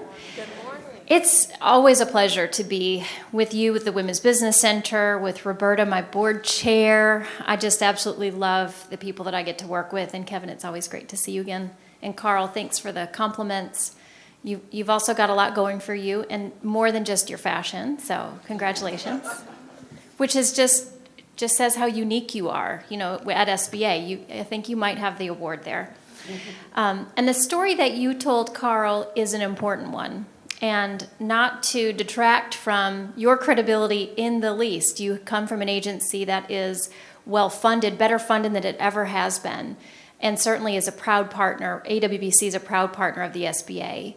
But I would say that your story was history, and the story I'd like to tell is her story of the Women's Business Center program, which differs a little in its perspective, but the facts remain true. Okay, so certainly don't want to refute anything you said. Everything was factual. Many of you may have heard the term back in the day when a women's business loan was known as a leg loan. Has anyone heard that before? Well, good, because we don't use it anymore for a good reason. It's totally disrespectful, and it's totally inappropriate. But women's business loans at one time were known as leg loans, a kind of derogative term that indicated that a women's business loan was less than. It was not this parity factor. It was parody, not parity, right? There was a time when women were required to have their husbands co-sign a loan, a business loan. And while we think that time is behind us, I still hear that it's happening, that there's a social pressure, if not a business culture pressure in some, even of the large national commercial lenders to, well, where's your husband? Is he going to sign on this loan? And so while it may not be a requirement, it's certainly something that we're continued to be faced with. And so it was during President Jimmy Carter's administration, who I've had the pleasure to know, and Jimmy Carter is a beautiful individual. May not have been the best president, arguably, for our economy, but is a great, great man. And he is the one who breathed the Women's Business Center program into existence by suggesting that women's business centers could help solve an access to capital problem, knowing that that was the number one barrier for women to start to establish and to grow a business. It wasn't until the following administration under Ronald Reagan that the legislation was passed for a pilot program. Well, let's just see what women's business centers can do. And let me tell you, we started with one women's business center and quickly exploded into 12. And 12 women's business centers not only blew the metrics and the outcomes out of the water, they, I argue, dear Carl, they set the benchmark for outcomes. They have more outcomes, more impact per dollar invested in them than any, not only SBA resource partner, but lump in the PTEX there too. We are proud of the outcomes we've had, and we work harder to get them. And yet, women still don't know that there are women's business centers in their community to help them. Despite the fact we have 141 now across the country, thank you, SBA, for bringing us this record footprint of women's business centers and resources that they can connect to through all of the myriad products and services, procurement opportunities, like you mentioned, the certification process, et cetera. The resources are there. The capital is there, but connecting women to those resources continues to be a challenge. And it all comes down to capital. It comes down to the funding of the women's business centers themselves, but also the funding of the programs beyond women's business centers that support them. It was at a National Institute conference last year, Kevin, in North Carolina, where I heard a quote that won't leave me, and it haunts me. And it is, when discussing CDFIs, the problem with black CDFIs is we're the underserved serving the underserved. And I submit to you as women's business centers, we are also the underserved serving the underserved and the under-resourced. And as long as we continue to lack the resources, we'll continue to struggle. And that's what AWBC is all about. It's helping to solve that problem. Whether we're talking about a woman seeking capital, whether we're talking about a women's business center needing funding, it's the Association of Women's Business Centers with the national perspective and the ability to connect resources that we believe can help expand the capacity of women's entrepreneurship across the country. And so we have rebuilt, renovated, redesigned our entire strategic plan to be better at doing that. Because while we've made the promise for the last 20 years, we've really failed to deliver. And we're about delivering on that promise now. And it will not be something we can do alone. We will need partners, and we're pursuing more partners to do that. And so it takes an understanding of what the small business, and in particular women's small business challenges are. And unfortunately, they haven't changed. So it makes it easy. Access to capital continues to be the number one issue for small business, women-owned small business. Equitable access to capital, I should say. Government procurement opportunities, though not necessarily relevant in every sector, of course, but access to markets and competitiveness. There's a lot that falls underneath that. And the last one, a new kind of emerged category unto itself now, is childcare. And childcare is an issue that doesn't just affect women-owned businesses, because it affects the employees of every business. And recruiting and having access to workforce is obviously key. So when we look back at the early days of leg loans and when home-based businesses were not seen as legitimate, we now know women have legitimate businesses. Home-based terminology has gone away in lieu now of virtual work.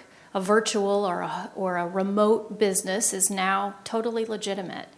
And a woman's owned business loan is legitimate too, regardless of the dollar figure. So I'm happy to be here. I'm happy to support you and hope that AWBC, working behind the women's business centers, that I sort of see myself as the woman behind the woman behind the women, and we're glad to be here in support of you. Thank you so much. Wow, so you see why I said that this, and I use the word wow, right? Women on wealth, women on women, I mean, it's wow. Thank you for an amazing comment and helping to set the tone, as did Carl. And now we reach out to, a program that's taking some of the pieces that you've had and pulled it together. I mentioned that Kevin is the CEO of the National Institute of Minority Economic Development. So the mission is right in the name. But there are 3 women's business centers that fall under that umbrella, as well as a small business transportation resource center.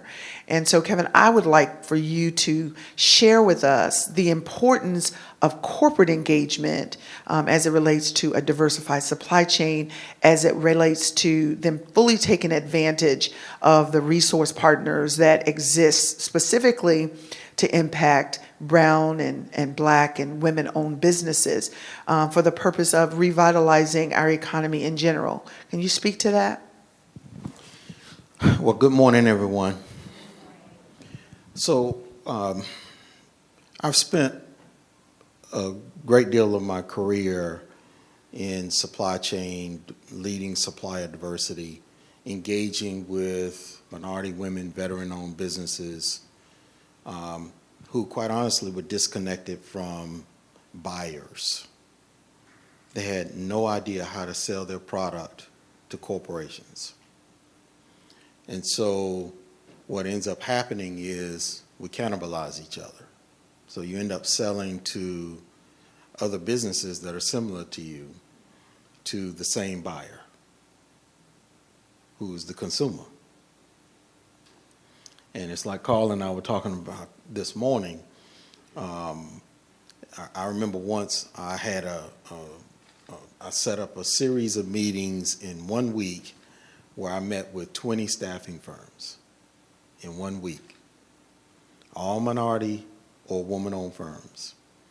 And I got to a point where around number 11, I said, you're number 11 that I've met with this week. And when I got to about 15, I remember the owner saying, well, why am I here? I mean, if you've seen 15 already, there's no hope that I'm going to get anything.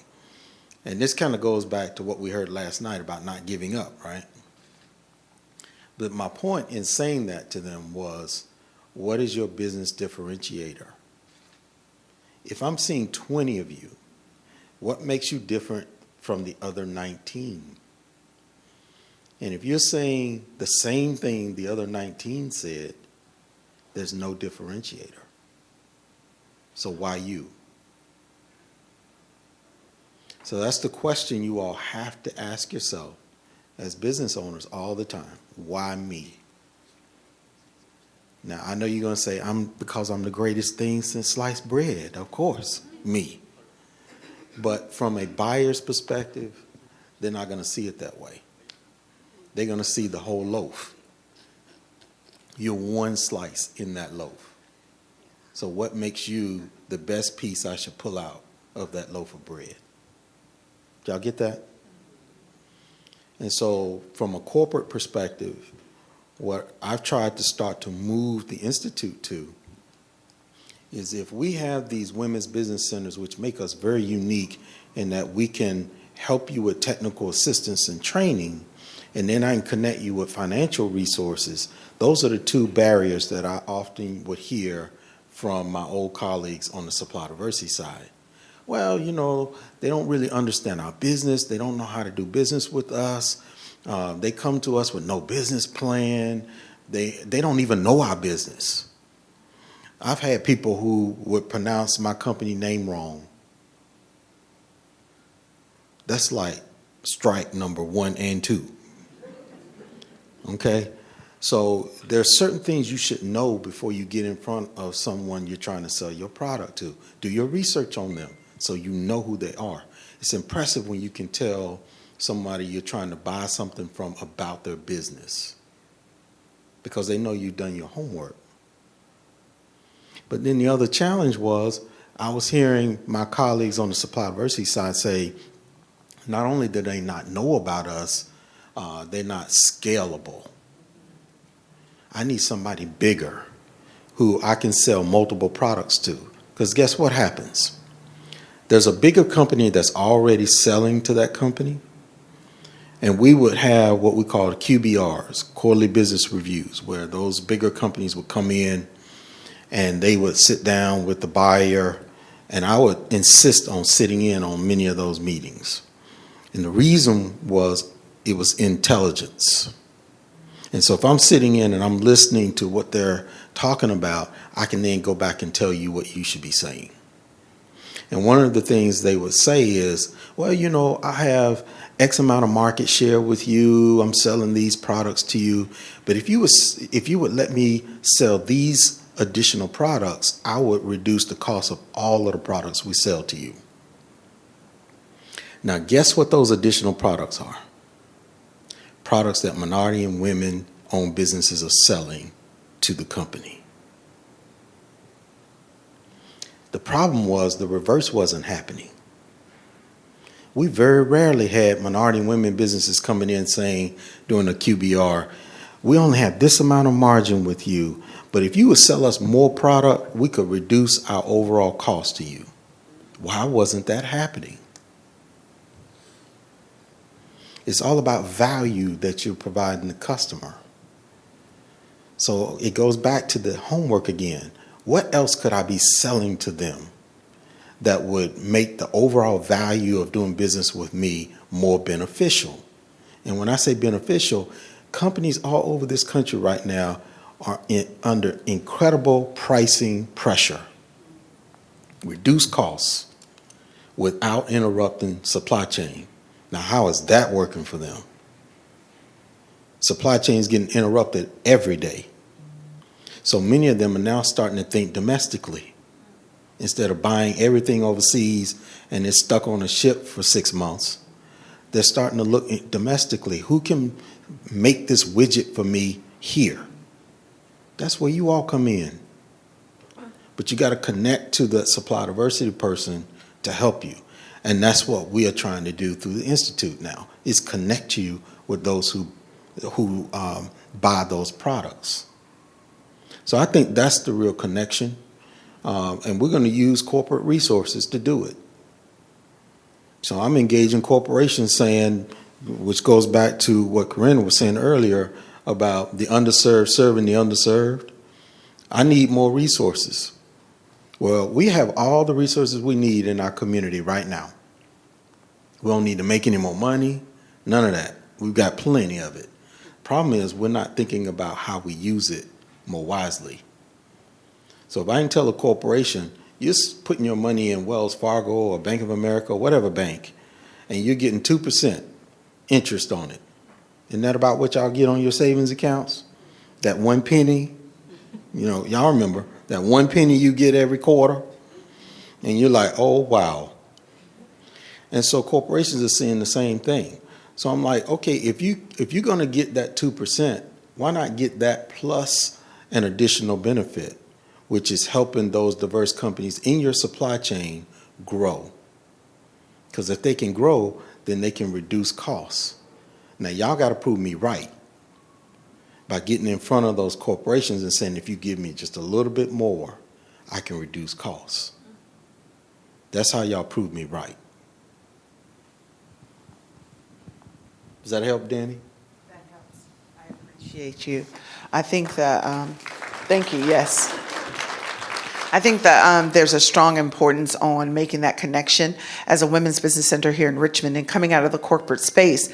I think that we have services not only to our clients as minority and women businesses.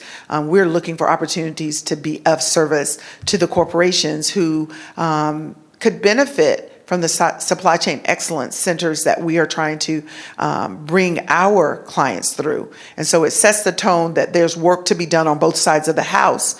But that is the next bastion. But you said something that I think I would like each of you to speak to, because scalability, the ability to think about your business beyond how you are able to provide for yourself and your family, your household. We need to start thinking about that overall impact. And when I hear that women oftentimes ask for less than $150,000 from a loan, when I hear that less than 3% of venture capitalist funds ever go into a woman-owned business, when I think about the programs that are designated for women and minority-owned business through the SBA, but when you look at the actual dollars spent, they're still minuscule. So what would you propose, whether it's something that is in existence or something that needs to be curated, as to how women need to think about scaling their business, or minorities need to think about scaling their business? Because scaling your business it needs money, but it's not always money. Sometimes it's mindset. As we learned last night, mindset is your superpower. So can each one of you take that? And I'll start with you, Corinne.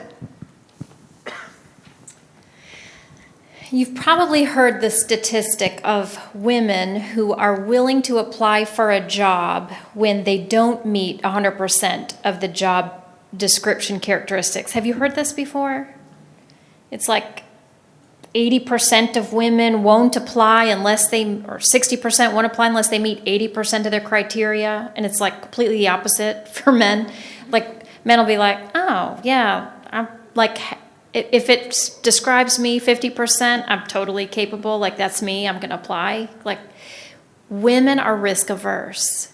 We are afraid to, fake it till we make it. We're afraid to feel like an imposter. We're also afraid to step out when we're the primary caretakers of family members, children, parents, the rest of the household, whatever it looks like. We know we have people depending on us, and therefore it's a calculation of this risk is not something I can tolerate. But part of the leap to scale, the leap to apply for the $5 million loan is a calculation of responsible business risk. And so I don't know what the mindset discussion was last night, but being able to be okay with taking a risk, being okay with going after the supplier's, purchase order and not necessarily able to say 100% of those criteria are a perfect match, we tend to sell ourselves right out of our opportunities. And we walk away from them because we undermine our own kind of ability to sell ourselves. Like, we're the first ones to sell ourselves short for some reason. We tend to sometimes describe men as being arrogant. When's the last time you ever described a woman as being arrogant? She's the boss, or she's confident. But we have to scrub that and reprogram, like unplug, reboot, and have some confidence that, it's okay. You can go after it, believe in yourself, and build the team around you. I've been telling my board lately that the team I've built around myself is smarter than me, and so I'm starting to feel like humbled that I get to work with them, and we're going so much further now. And I think that all of that is part of it, but the biggest thing is that mindset and being risk averse. Well put, well put. Carl, you had mentioned something about working together to go after bigger pieces of pie, which is another way of looking at scaling. Again, my corporate background extends beyond, the Women's Business Center, supplier diversity in healthcare, and it goes back to the semiconductor industry. And I would look at small players in Asia, in Europe, who would get together and, you make this piece of this device and I make this piece, and they would very readily get involved. I mean, it's unbelievable. You look at this large conglomeration, but it's made up of all these little players. What can the SBA, what can you do to help foster more collaboration or co-opetition, as they would call it? Well, one of the things the SBA just actually stood up this year, and which totally amazed me, that after how many years the SBA has been in existence, and they actually finally talked about it, focusing on manufacturing. And the reason is that just like yesterday, a lot of different players, they basically are making it from their kitchen, the product. And so they're never going to scale, okay, unless you go find a manufacturer.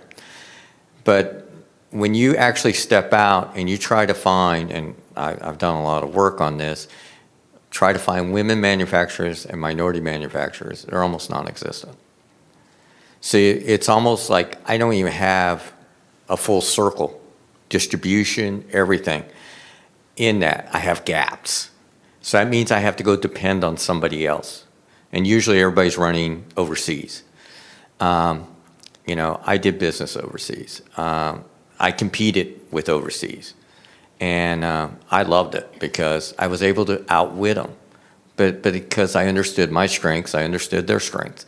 And I just adapted. But I also learned to partner. And so just like yesterday, I saw several people selling the same product. And I'm thinking, okay, if you were willing to work together and actually sell similar product and scale out, then I know I can get manufacturers. And then I'm able to see which products sell the best and say, okay, these are eliminated because they're just not movers. And these are the ones that are. And everybody builds wealth that way. And that's kind of what SBA started with, this manufacturing. And I'm going to say it's at its infancy. So it's there, it's been mentioned. But at this point, I can't say they're going to make any impact from it. I just see all the potential because I talk to different businesses, and I'm literally trying to connect them and say, you make this person over here makes this. You put that together, I can get this part of the component, and I can sell that component. And it's literally trying to connect that. So I'll use the example, and I know you're probably working closely with Dominion Energy and all that with the offshore wind turbine project. Okay, climate change and everything else, money is going to flow. But one of the things they talked about was supplier diversity. And when I talked to them, they said, well, they got to be able to do the work. And I'm going, okay, you're not going to change. That's the private sector. You know, government has to bend and try to make it work. The private sector is going to say you have to prove it. But yet I have players that can do it, but I have to put them together, and they have to be willing to work together. And it's not just to say go chase it for the money. It's about chemistry. If you have different philosophies, do not ever work together. And I cannot stress that enough. You know, I have seen more deals implode and all the reputations are damaged because people have went and chased it because of the money, and yet they have different philosophies. So if you don't have similar philosophies, it's better to stay separate and just say, I can't pursue. But I find those players that are connected, and literally we've created success with it, but that's what you have to look at. But one of the big things that I hope SBA does, and we do have with the National Institute of Standards and Testing, the Manufacturing Extension Program, which is to help manufacturers become better at what they do and things like that. I hope one of the things that NIST does is put energy into focusing on the women and underserved community manufacturers and helping them scale so they're actually bigger. Because the ones I've seen so far, they're just too small to scale themselves either. So that's the thing that hopefully will come out of this, but you're the voice that has to change that, is to create that supply chain that you can't connect into, that pretty much you have to go overseas to find it, you know? So it's, you can actually create it, because if somebody hears it enough, they'll create the operation. Thank you for that. And now, Kevin, you know, when I found out about the Navigator program and how it was being described, the first thing after being a part of the Institute, I realized is that you guys were the de facto Navigator before it became a formalized program, in how you moved and operated with a hub and a spoke model.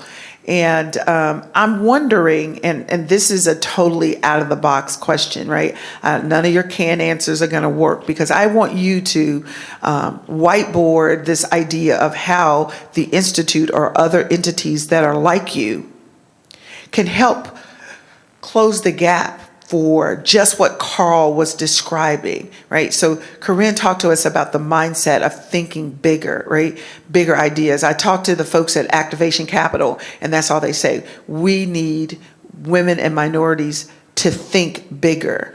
I like that they're saying to think bigger and not saying think like the majority folks, but the reality is, you know, we have all encountered business owners who had the ability to scale, but maybe not the desire. So the mindset coupled with, you know, some movement by other entities to say, yeah, we want them to do that, but you're the how-to guy. I want you to whiteboard that so that you can, you know, help inspire and think about ideas that we can do different. Well, I need you all to think bigger and differently. Not just bigger, but differently too. And what I mean by that is, what we experienced in 2020 was 41% of African American owned businesses disappeared nationwide. They're gone. Why did that happen? Because they went into a storm ill prepared. They were not prepared because they didn't have capital. They were not prepared because they didn't see what was coming and were prepared for that storm. And when the country gets a cold, we get what? There you go. So we were already going into this storm sick. And so that's why so many fell by the wayside. The other challenge was the following year, what did we see? Now we are in this great resignation. And who's leading the charge of this great resignation? It's women.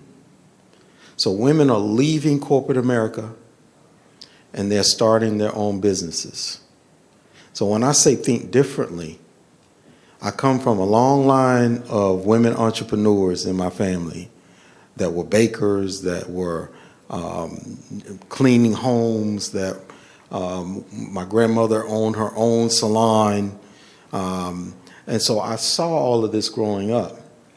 What I also saw was that they could not get bigger because they weren't thinking about the business the way others do. And so a common challenge I often see, even when I was a banker, was that entrepreneurs tended to come to me when they really needed money. That's not how everybody does it, y'all.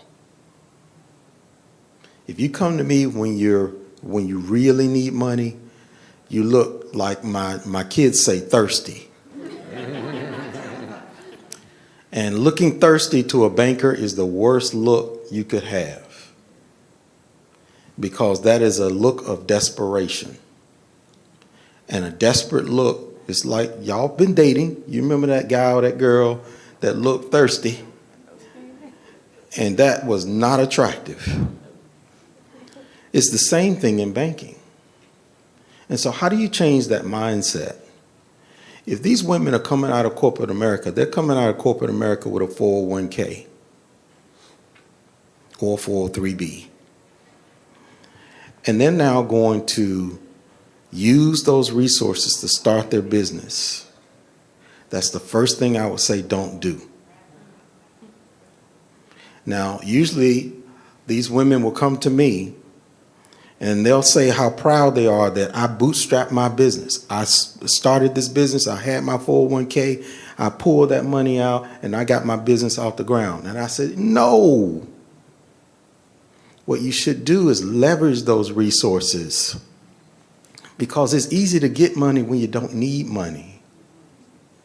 So if you could go to a bank and say, I have $500,000 or $250,000 in my 401k, I want to borrow against that. Or I have X amount in savings, I want to borrow against that. Now I can work with you. But if you come to me with a zero balance sheet, which what also leads to a zero balance sheet is your credit gets hit. So I'm just asking you to rethink the business model a little bit in terms of how you're doing this. And as y'all coach other women-owned businesses, remember what I'm saying. Don't use your resources right away.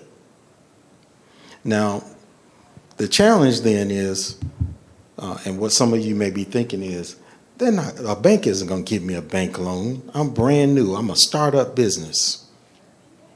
That's where intermediaries come in. And that's the other challenge that I see that keeps me up worrying at night, is the other reason why my relatives weren't able to scale was they didn't know what they didn't know. They didn't know that there were other alternatives to financing outside of a commercial bank. They didn't think about the SBA.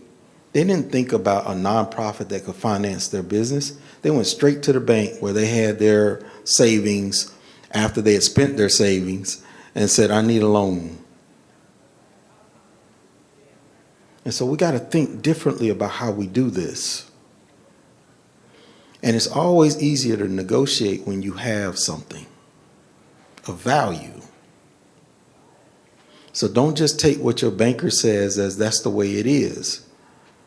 So when you were talking about the difference between men and women, how we do things, and how 60% of you will not apply for a job unless you got 100% check off of all the things that are there. It's the same with negotiating. I see more women-owned businesses who are willing to take whatever I said as a banker as that's the way it is. You either took it or you left it. And I'm saying don't be afraid to negotiate. Just because I said it's a 2% origination fee, and Roberta's like, oh, please don't say, don't, you know where I'm going. But just because I say there's a 2% origination fee doesn't mean that I'm not willing to negotiate lower. I'm just giving y'all tips. The same thing with the interest rate. This has to work for you and your business. And if it doesn't work with your primary bank, one of the things I always told my customers is don't give me all of your business. Don't ever have all of your banking with one bank. Why? Because then you make your banker complacent. They don't have to work for your business. They got it all. And when was the last time you all went into a bank, ticked off, and said, I'm pulling all my money and all my resources and uncoupling all of those relationships and going to a different bank? You'd rather stand in line mad. I mean, we've done research on this. We know that that's the case. So if that's the case, then don't ever set yourself up with just one relationship. Always have another side relationship. Now, like many of y'all, if you're like my grandparents always said, baby, always have a side hustle. It's the same thing with your banking relationships. Have some somewhere else, and they're trying to get more of your business. Always meet with your banker so they know your business. That's another common thing I don't see. Now, PPP told us that that was a problem. The biggest problem we saw there was when those dollars came down to banks, the bankers used that as an opportunity to shore up existing relationships where they had exposure to their existing clients. So if I had a loan to a diverse-owned business, I'm trying to reduce my exposure. We're going into a storm. I need to reduce that risk. So if I can get those PPP dollars to existing relationships, that's what I'm going to do, because there was no other guidance. How does that benefit you? If you don't have that direct relationship where your banker knows you, they're thinking about your business and reducing the risk of your business so you're more successful, it's going to go to the others that they do have that exposure and that connection with. By the time they get to you, they're out of money. Isn't that what happened? So then the government started rethinking that, saying, oh, wait, we didn't realize that was going to be a problem. So then they moved some of it to intermediaries like CDFIs to help push it out to those who did not have a banking relationship. Just because you have a bank account does not mean you have a bank relationship. Just because you know the teller and they know your dog does not mean you have a bank relationship. Their sole role is to take your money and put it in your bank account. They don't make any decisions on products. They don't make any decisions on policy within the bank. They have one role. You got to get to the people who are thinking about your business and how to help you get more successful. So those are some of the blueprint things I would suggest. Get closer to your banker. Meet with them so they know you. They know what you're going through. Even when times are challenging, it's always better to be proactive and go in and talk with them about those things. You never know what resources they have through SBA that they can bring in to support you. But you have not because you ask not. So be proactive. Thank you for that. We are nearing the end of this session, and I don't know about you all, but I've learned a few things that I didn't think about intently, and how we can, as a center, develop some programming around closing some of those gaps. I see my sister Carol Reese over there raising her hand. She wants to ask a question, and I'm going to beg off because we need to make sure we are timely. I do want to give the panelists an opportunity to have some closing remarks, but it's around this idea here. We all go to exciting conferences. We hear impressive remarks. We think a great deal about the quality of the content, how we spend our time, not just our money. But there needs to be a call to action. This is our first conference of this type. We will come back here again. I would like to hear success stories coming out of this room. So if I was to go down the line in order and ask you, Carl, what's the one thing that you might state as either a do differently or a call to action that we can come back and put that out in the atmosphere, and that some of these people here will say, yes, I did that and this was my result? What would be that one thing you might give as a call to action? The one thing I see lots of times, there's as I call it, a lot of kumbaya. But at the end of it, when I sit here and the people say they make themselves available to you, none of you reach out. The people have given you the time and say, I will help, but you don't reach out. And then I see you a year later, I say, how you doing? Oh, I'm still the same thing. And I said, why didn't you reach out? Well, I know you're busy. Did I say I was busy? I just watch time and again where you don't tap the talent that's there to help you and you forget about it. Oh, I got really busy. Then it's not really important for your business to succeed. You got to have your priorities. And that's the one thing, if people would do that more often, they would gain a lot more success. And in the following year, you could actually say how much you grew. Excellent, excellent. Mr. Price? My call to action to you is this. Your next business deal is sitting right here in this room. The challenge I see is y'all don't network. For all you know, your next business deal is sitting right beside you. So if y'all are not talking business, we want you to engage with the Institute and with the Women's Business Center. We do. We want you to do that. But it would be wonderful if next year someone in this audience could be giving a testimonial on, I heard what Kevin said, I started talking to the people around me, and doggone if we didn't have a business connection. Excellent. Thank you. Corinne? My word would be empower yourself with your voice.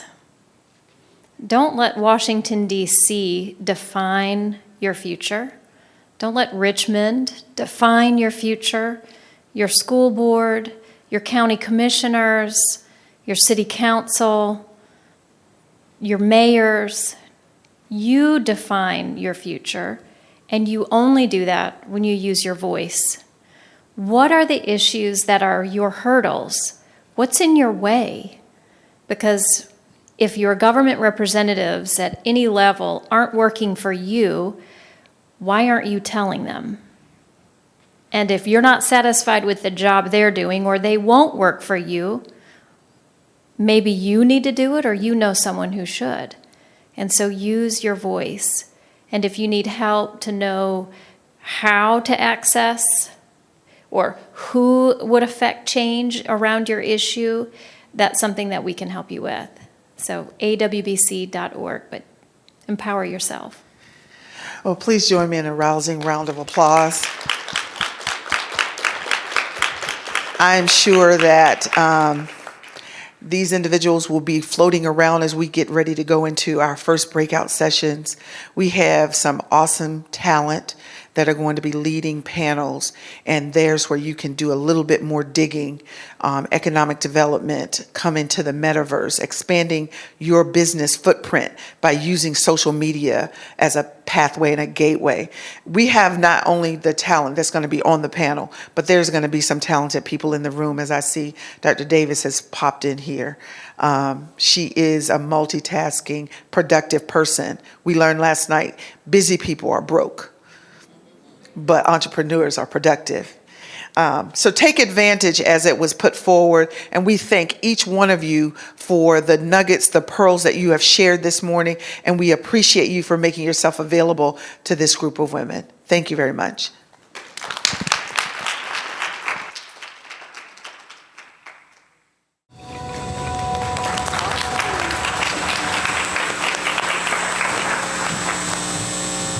You know, after watching that clip, it made me think of a quote that says, a person either disciplines his finances or his finances will discipline him. And our today's luncheon keynote speaker, she teaches just that. Angel Rich is the CEO of the Wealth Factory and founder of Black Tech Matters, which is a social impact organization focused on creating diversity in STEM. Angel is quoted saying, "We feel as though anyone who has a dime in their pocket should also have the financial literacy to go with it." In 2009, Angel became the global market research analyst for Prudential Financial. While there, she conducted over 70 financial behavior studies, including for the Obama's Veteran Initiative. After leaving Prudential, she went on to found the Wealth Factory. And in 2017, she released the first financial literacy app called the Credit Stacker. And this app exceeded 200,000 downloads in the first 2 weeks. That year, Angel also released her first book, The History of the Black Dollar, and she has been awarded awards such as Hamptonian of the Year, HBCU 30 Under 30, Hampton's 40 Under 40, and Google's Top 30 Black Female Founders. Most recently, Angel made history, launching the artificial intelligence fintech app Credit Rich in partnership with Experian, making her the first Black American woman to secure an institutional partnership with one of the 3 major credit agencies. Let's give a warm welcome to my friend and fellow Hampton alumni, the standard of excellence, Angel Rich.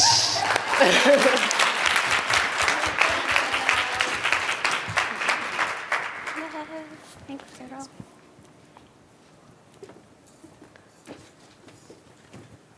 All righty, Richmond. Hello, how are you today? Thank you so much for having me. I feel extremely honored to be here, and so much so that I gave you all an exclusive on our commercial. So that was actually my first time ever sharing it with an audience. So I hope you all enjoyed it, and soon it will be on your TVs and radios everywhere. But first, before we get into that, I have something that I would like you all to do for me today. Can you raise your hand if you would like to die broke? Anybody? No?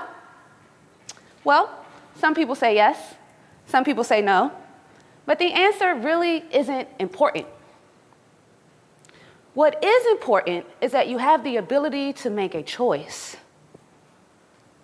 And as a 4th generation Washingtonian that graduated with $180,000 worth of debt, I understand that not everybody has the opportunity to make that choice. Imagine if you could go back to high school and understand that 3-digit number that would break or make your life. You know, your credit score. Imagine if you could sit down and map out of a plan to actually understand what your financial future is going to look like.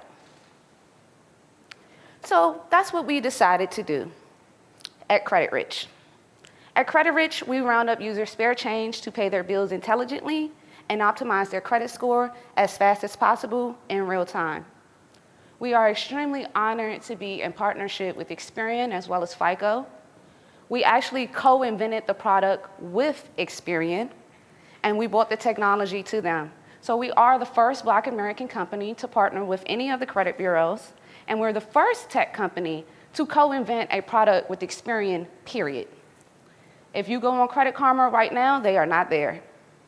You will only find TransUnion and Equifax. So this is the first time that they've partnered with a tech company like this. But how did I get on this stage before you? How did I grapple over from Hampton University and scrounge over from Washington, D.C. to get on this stage? Well, my story actually begins with Shara Gibson. So I'm going to take you from there. I was just a wee fledgling little thing going around DC trying to figure out how I was going to get my company started. I'd already come up with the idea. I already knew that I wanted to create the first financial literacy mobile game. So when I was in college, I ended up winning Goldman Sachs Portfolio Challenge. I came up with an algorithm for the stock market. I reverse engineered it, and then I did a triple cross on financial crises as well as Christmas times, and I ran a Santa Claus rally, and I ended up coming up with an algorithm for the stock market. It was not an accident. We did a positive 2% while the market did negative 2%. And I asked myself, who would figure this out? And this was December 2008, by the way, right in the heart of the crisis. And it ran from December 8th, 2008 to January 8th, 2009. And after that, I said there needed to be an opportunity for people to live out their financial life without the risk of them losing their money. And so that's how I came up with the original idea for Credit Stacker. We created the first financial literacy mobile game, and it became the #1 education app in 14 countries, top 5 in 40 countries, and was named the best financial literacy product by the White House, Department of Education, and JP Morgan Chase. And once again, sort of the precursor to Credit Rich, we reverse engineered the Fair Isaac credit reporting system and applied game mechanics to it. So it was similar to Candy Crush, except for swapping around candy, you swapped around credit types to be able to pay off your debt and achieve a high credit score. Well, I sounded nuts with this idea. I was completely ahead of the market. Nobody cared. This was 2009 when I first came up with the idea. In 2012, when I had quit my job and entered the DC scene, nobody cared about financial literacy until 2014 when they came up with the standards. Education technology really wasn't even a word. And gamification, wow, people didn't even know what that was. I was getting offers to go to Harvard and University of Illinois to teach the subject because it was so new. So then I come across Miss Gibson. Of course, it was something like the DC Chamber that introduced us, one of the government entities, and she was partnered with my good buddy Phil, and they were creating for the first time ever the Fast Track Kauffman Foundation program. Have any of you heard of that? Yes, well, Sharon led one of the initial pilots of it, and I was a part of that pilot. And I remember them putting up on the screen, one day they spent the whole day on confidence. And that day changed my life, Shara. Because you see, what I hope to instill with you today is not necessarily about the math or the business plan or the idea or any of those other things. Do you have the confidence to look a person in their eye and ask for the money that you are worth? You see, Whitney Houston says that it takes a lot of faith in God to have confidence within yourself. And you wonder how other people, especially men, are able to just walk in, put something on a napkin, ask for it, look people in their eye, and walk out. Well, something that I learned that women tend to do, that we gotta cut out, ladies. We tend to want to package it all up, make sure it's pretty in a bow. We want to make sure that we've waited our time, bid our dues, and then we'll ask for something. You know what men do? They just keep asking over and over and over and over. And after 20 times of asking, you got to say yes at least once. So I'll tell you what I figured out as the female strategy along with this. My thing is 6 times. I'm going to ask you for 5 things I do not want, just so that you can tell me no. So when it comes time for the thing that I do want, on that 6th time, you're going to give it to me, and I'm going to be very adamant about it. And I'm going to remind you that you've already told me no 5 times. And then I'm going to remind you how much you need me, because they usually need us, right? But we're constantly giving up our power. So as a part of this session, they spent an entire day showing us people from the 1776 competition. It was this global pitch competition, and these were the final winners. And they said, do you see how they just look people in their eye without even moving, without even second guessing themselves? It's almost like an animal when you're going in for contracts and asking people for money, they can smell the fear on you. You got to walk in with the utmost confidence. Where your boss at? Every boss got a boss. Always remember that. The buck does not stop with you. I do not think I'm talking to God yet.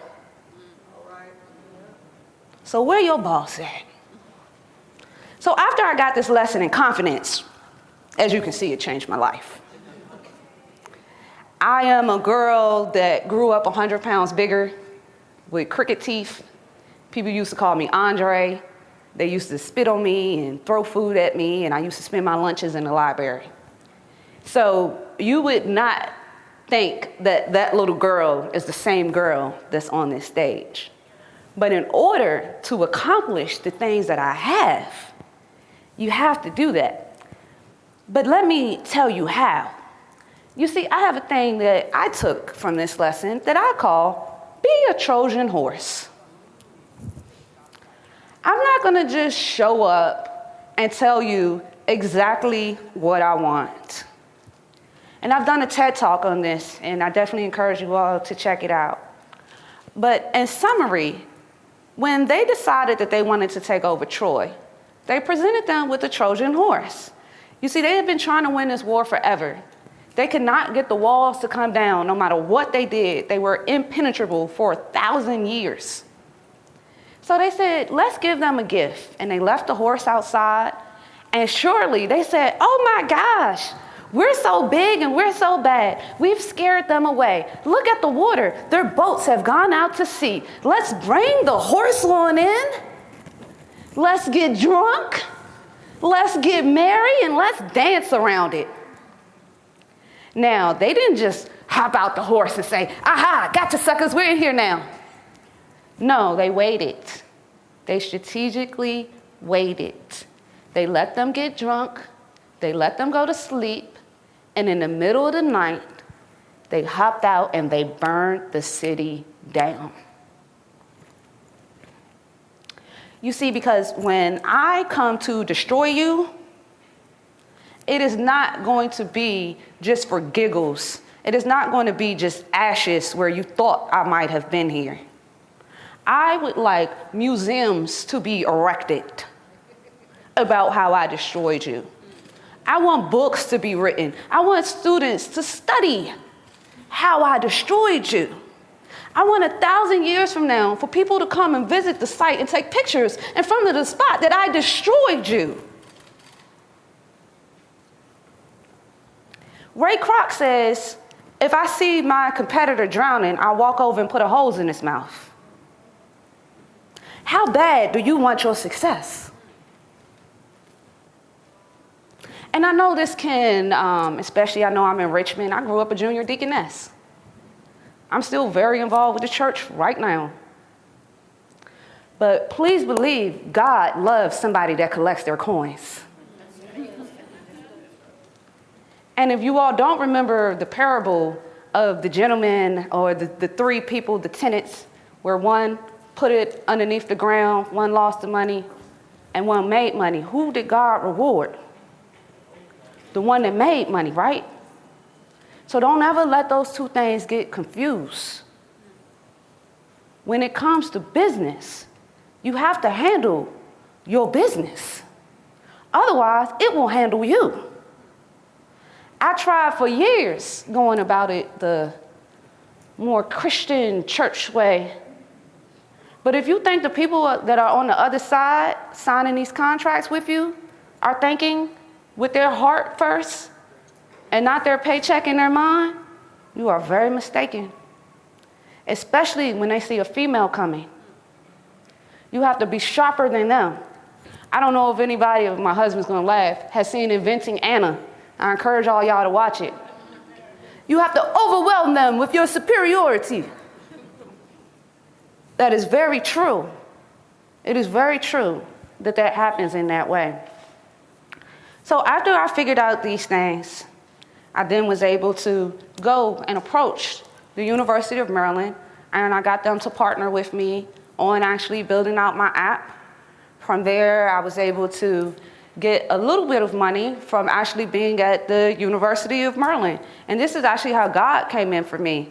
And I usually don't tell this story, but God is telling me to share it right now.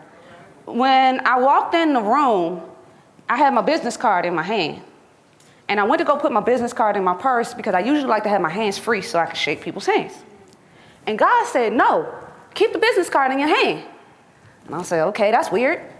And I went to go put it in my purse again, and God was like, I said, keep the business card in your hand.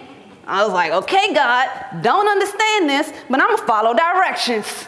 So I just sat there the whole time with my business card in my hand, not understanding why.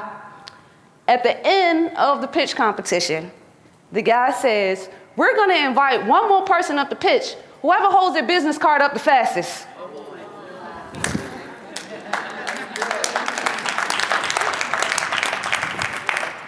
When God is talking to you, you gotta listen. That's how I got my first $10,000. I got up and I pitched, and they said, oh, you was better than the other people that pitched, and they gave me $10,000 at the Dingman Center. So after that, I was able to build out the app, and I started getting feedback that they didn't think that this young black girl could do it. I started getting feedback that, this possibly could be the best financial literacy solution in the world, but we're not confident in the founder. After all of my accolades from Prudential, she didn't even read you the whole bio. That was like a third of it, okay? So after all of my accolades, they said, no, we don't think that she can do it. So I went off and I had to try to figure out how to do it on my own. And then I got a $3 million offer from Capital One. And I said, well, if Capital One is offering me $3 million for it, I must have something. So then I turned around and I said, well, can I get a $500,000 investment since you want to buy it for $3 million? And they said, well, we'll give you $500,000 for 50% of the company. I said, well, if you want to buy it for 100% for $3 million, but $500,000 for 50%, the math ain't mathing. So I decided to walk away. But from that point, I knew I had something. So after that, we were able to build it up more. Fortunately, I then got named the next Steve Jobs after experiencing a horrific situation with 43 North. And then I moved on and I got named the next Steve Jobs. And this is where our fellow people start to come into play, where you can't always, every skin folk ain't your kinfolk. And I thought that the whole community was going to be excited for me. And instead, everybody had a problem. Black women had a problem, black men had a problem, white women had a problem, white men had a problem. Everybody had a problem. Everybody was like, who is this chick? Fortunately, I ended up proving Forbes right. What a lot of people don't realize is I got named the next Steve Jobs in May 2017. I didn't launch the app until August. Then in August, we did 200,000 downloads in 10 days. That had never been done before. Then we got all of the accolades that I named. But when they named me the next Steve Jobs, I hadn't even launched the app yet. They named me that off of my background because of what they figured I was going to do. And they were right. So after we did Credit Stacker, we gained a ton of accolades, fast forward, a couple of acquisition offers. And then one day, I'm in Hollywood. This is, I'm gonna bring you to 2019 now. Oh, I skipped past Breakfast Club. I went on Breakfast Club in 2018. I was the first tech entrepreneur to go on Breakfast Club, and I opened up doors for many other tech entrepreneurs and discussing financial literacy. And many of the things you see about financial literacy now stem from a lot of the work I did early on. because everybody was laughing me out of every room and telling me nobody would care about financial literacy. I then also got appointed commissioner of financial literacy in DC, became the vice chair, and wrote the recommendations to get it mandated. So I then traveled around the country and the world promoting financial literacy, and the United Nations named me one of the top 5 most influential people in the world of African descent. So that was 2018. Thank you. And it was a great year. I was living my best life, okay? Amazing year. And then once again, here come God. And God said, slow down and wait. And I said, what am I waiting on, Lord? I'm at the peak of my career. You want me to slow down and wait? Like I was getting opportunities out the wazoo. God said, do nothing. Wait. I said, okay. So I used to have actually in Hampton, I'm in Richmond. I used to have another house in Hampton by Buckrow Beach. So I went down here and I just stayed for 2 months and I just painted. And I was like, okay, I'm waiting, God. And then August hits and Comcast asked me to come up to Philly. And I'm nervous. I'm like, okay, technically this does not constitute as waiting. And God is telling me to wait, but I didn't wait it for 2 months. Maybe I missed the signal. Maybe this is the signal for me to come back. But then I'm like, Angel, in your heart, you know God ain't told you to come back. And so, but I was confused, okay? So I went on to Philly. Next thing you know, I'm getting more calls, and I'm back on the road again, and I'm not doing no type of waiting. And I got all this money lined up, tour, all this stuff. January 3rd, I break my back. January 3rd, I break my back, and I end up paralyzed for 7 weeks. Bluetooth disconnected. I end up on bed rest for 3 months, and God is like, I told you to wait. And I was like, oh, you are serious? And this is at least the 10th time in my life God has directly told me things to do. How I started the entire company came from a vision I received when I was 6 years old. Everybody always wonders how I know how to do all these things. I received a vision when I was 6 years old. It told me my entire life, and everything in that vision has come to pass. So I definitely encourage you to listen when God is giving you a vision. He's giving it to you for a reason. So I break my back. Now I can't move. Now I can't do anything. And I'm sitting there contemplating life. I end up writing a book while I was kind of like on bed rest. I wrote Black Women Politics in the middle of doing that. But that was it. And to this day, I haven't really promoted it because I wasn't supposed to be doing anything. I was just, I was just doing that to keep my mind fresh. But it ended up being a blessing. And what God really wanted me to wait for was for me to learn and figure out how I was going to transition into credit rich. You see, because I was getting a lot of offers for Credit Stacker. And after my back got a little bit healed, I went out to the BET Awards in June, and now I'm in Hollywood.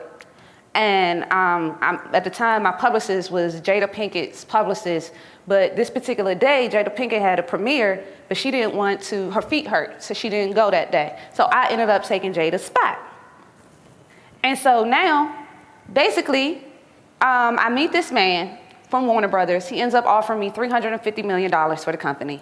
And I say, whoa, if you're offering me this type of money, it gotta be worth so much more. So I was like, let me get out of here. Let me go figure out exactly what I got. And I decided to extrapolate the algorithm and turn it into another product. And I said, God, this is what you was telling me to wait on. Then what happens June 2020?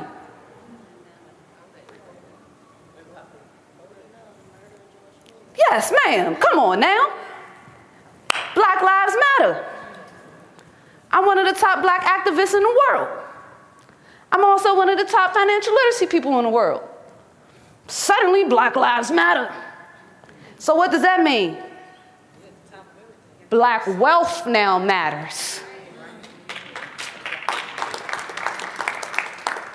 So that brings me to present day of then having the confidence and the audacity to call up Experian and say, I am going to invent a new technology that you do not have and you need me. And got an extremely rare partnership and was able to launch the app. And now I'm going to give you another exclusive. We also just did a partnership with Visa. I am now the only Black American to offer credit cards.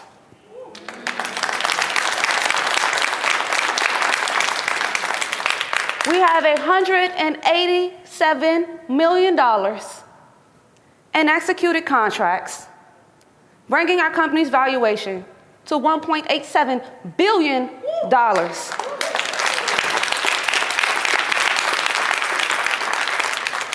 And I currently own 75% of it.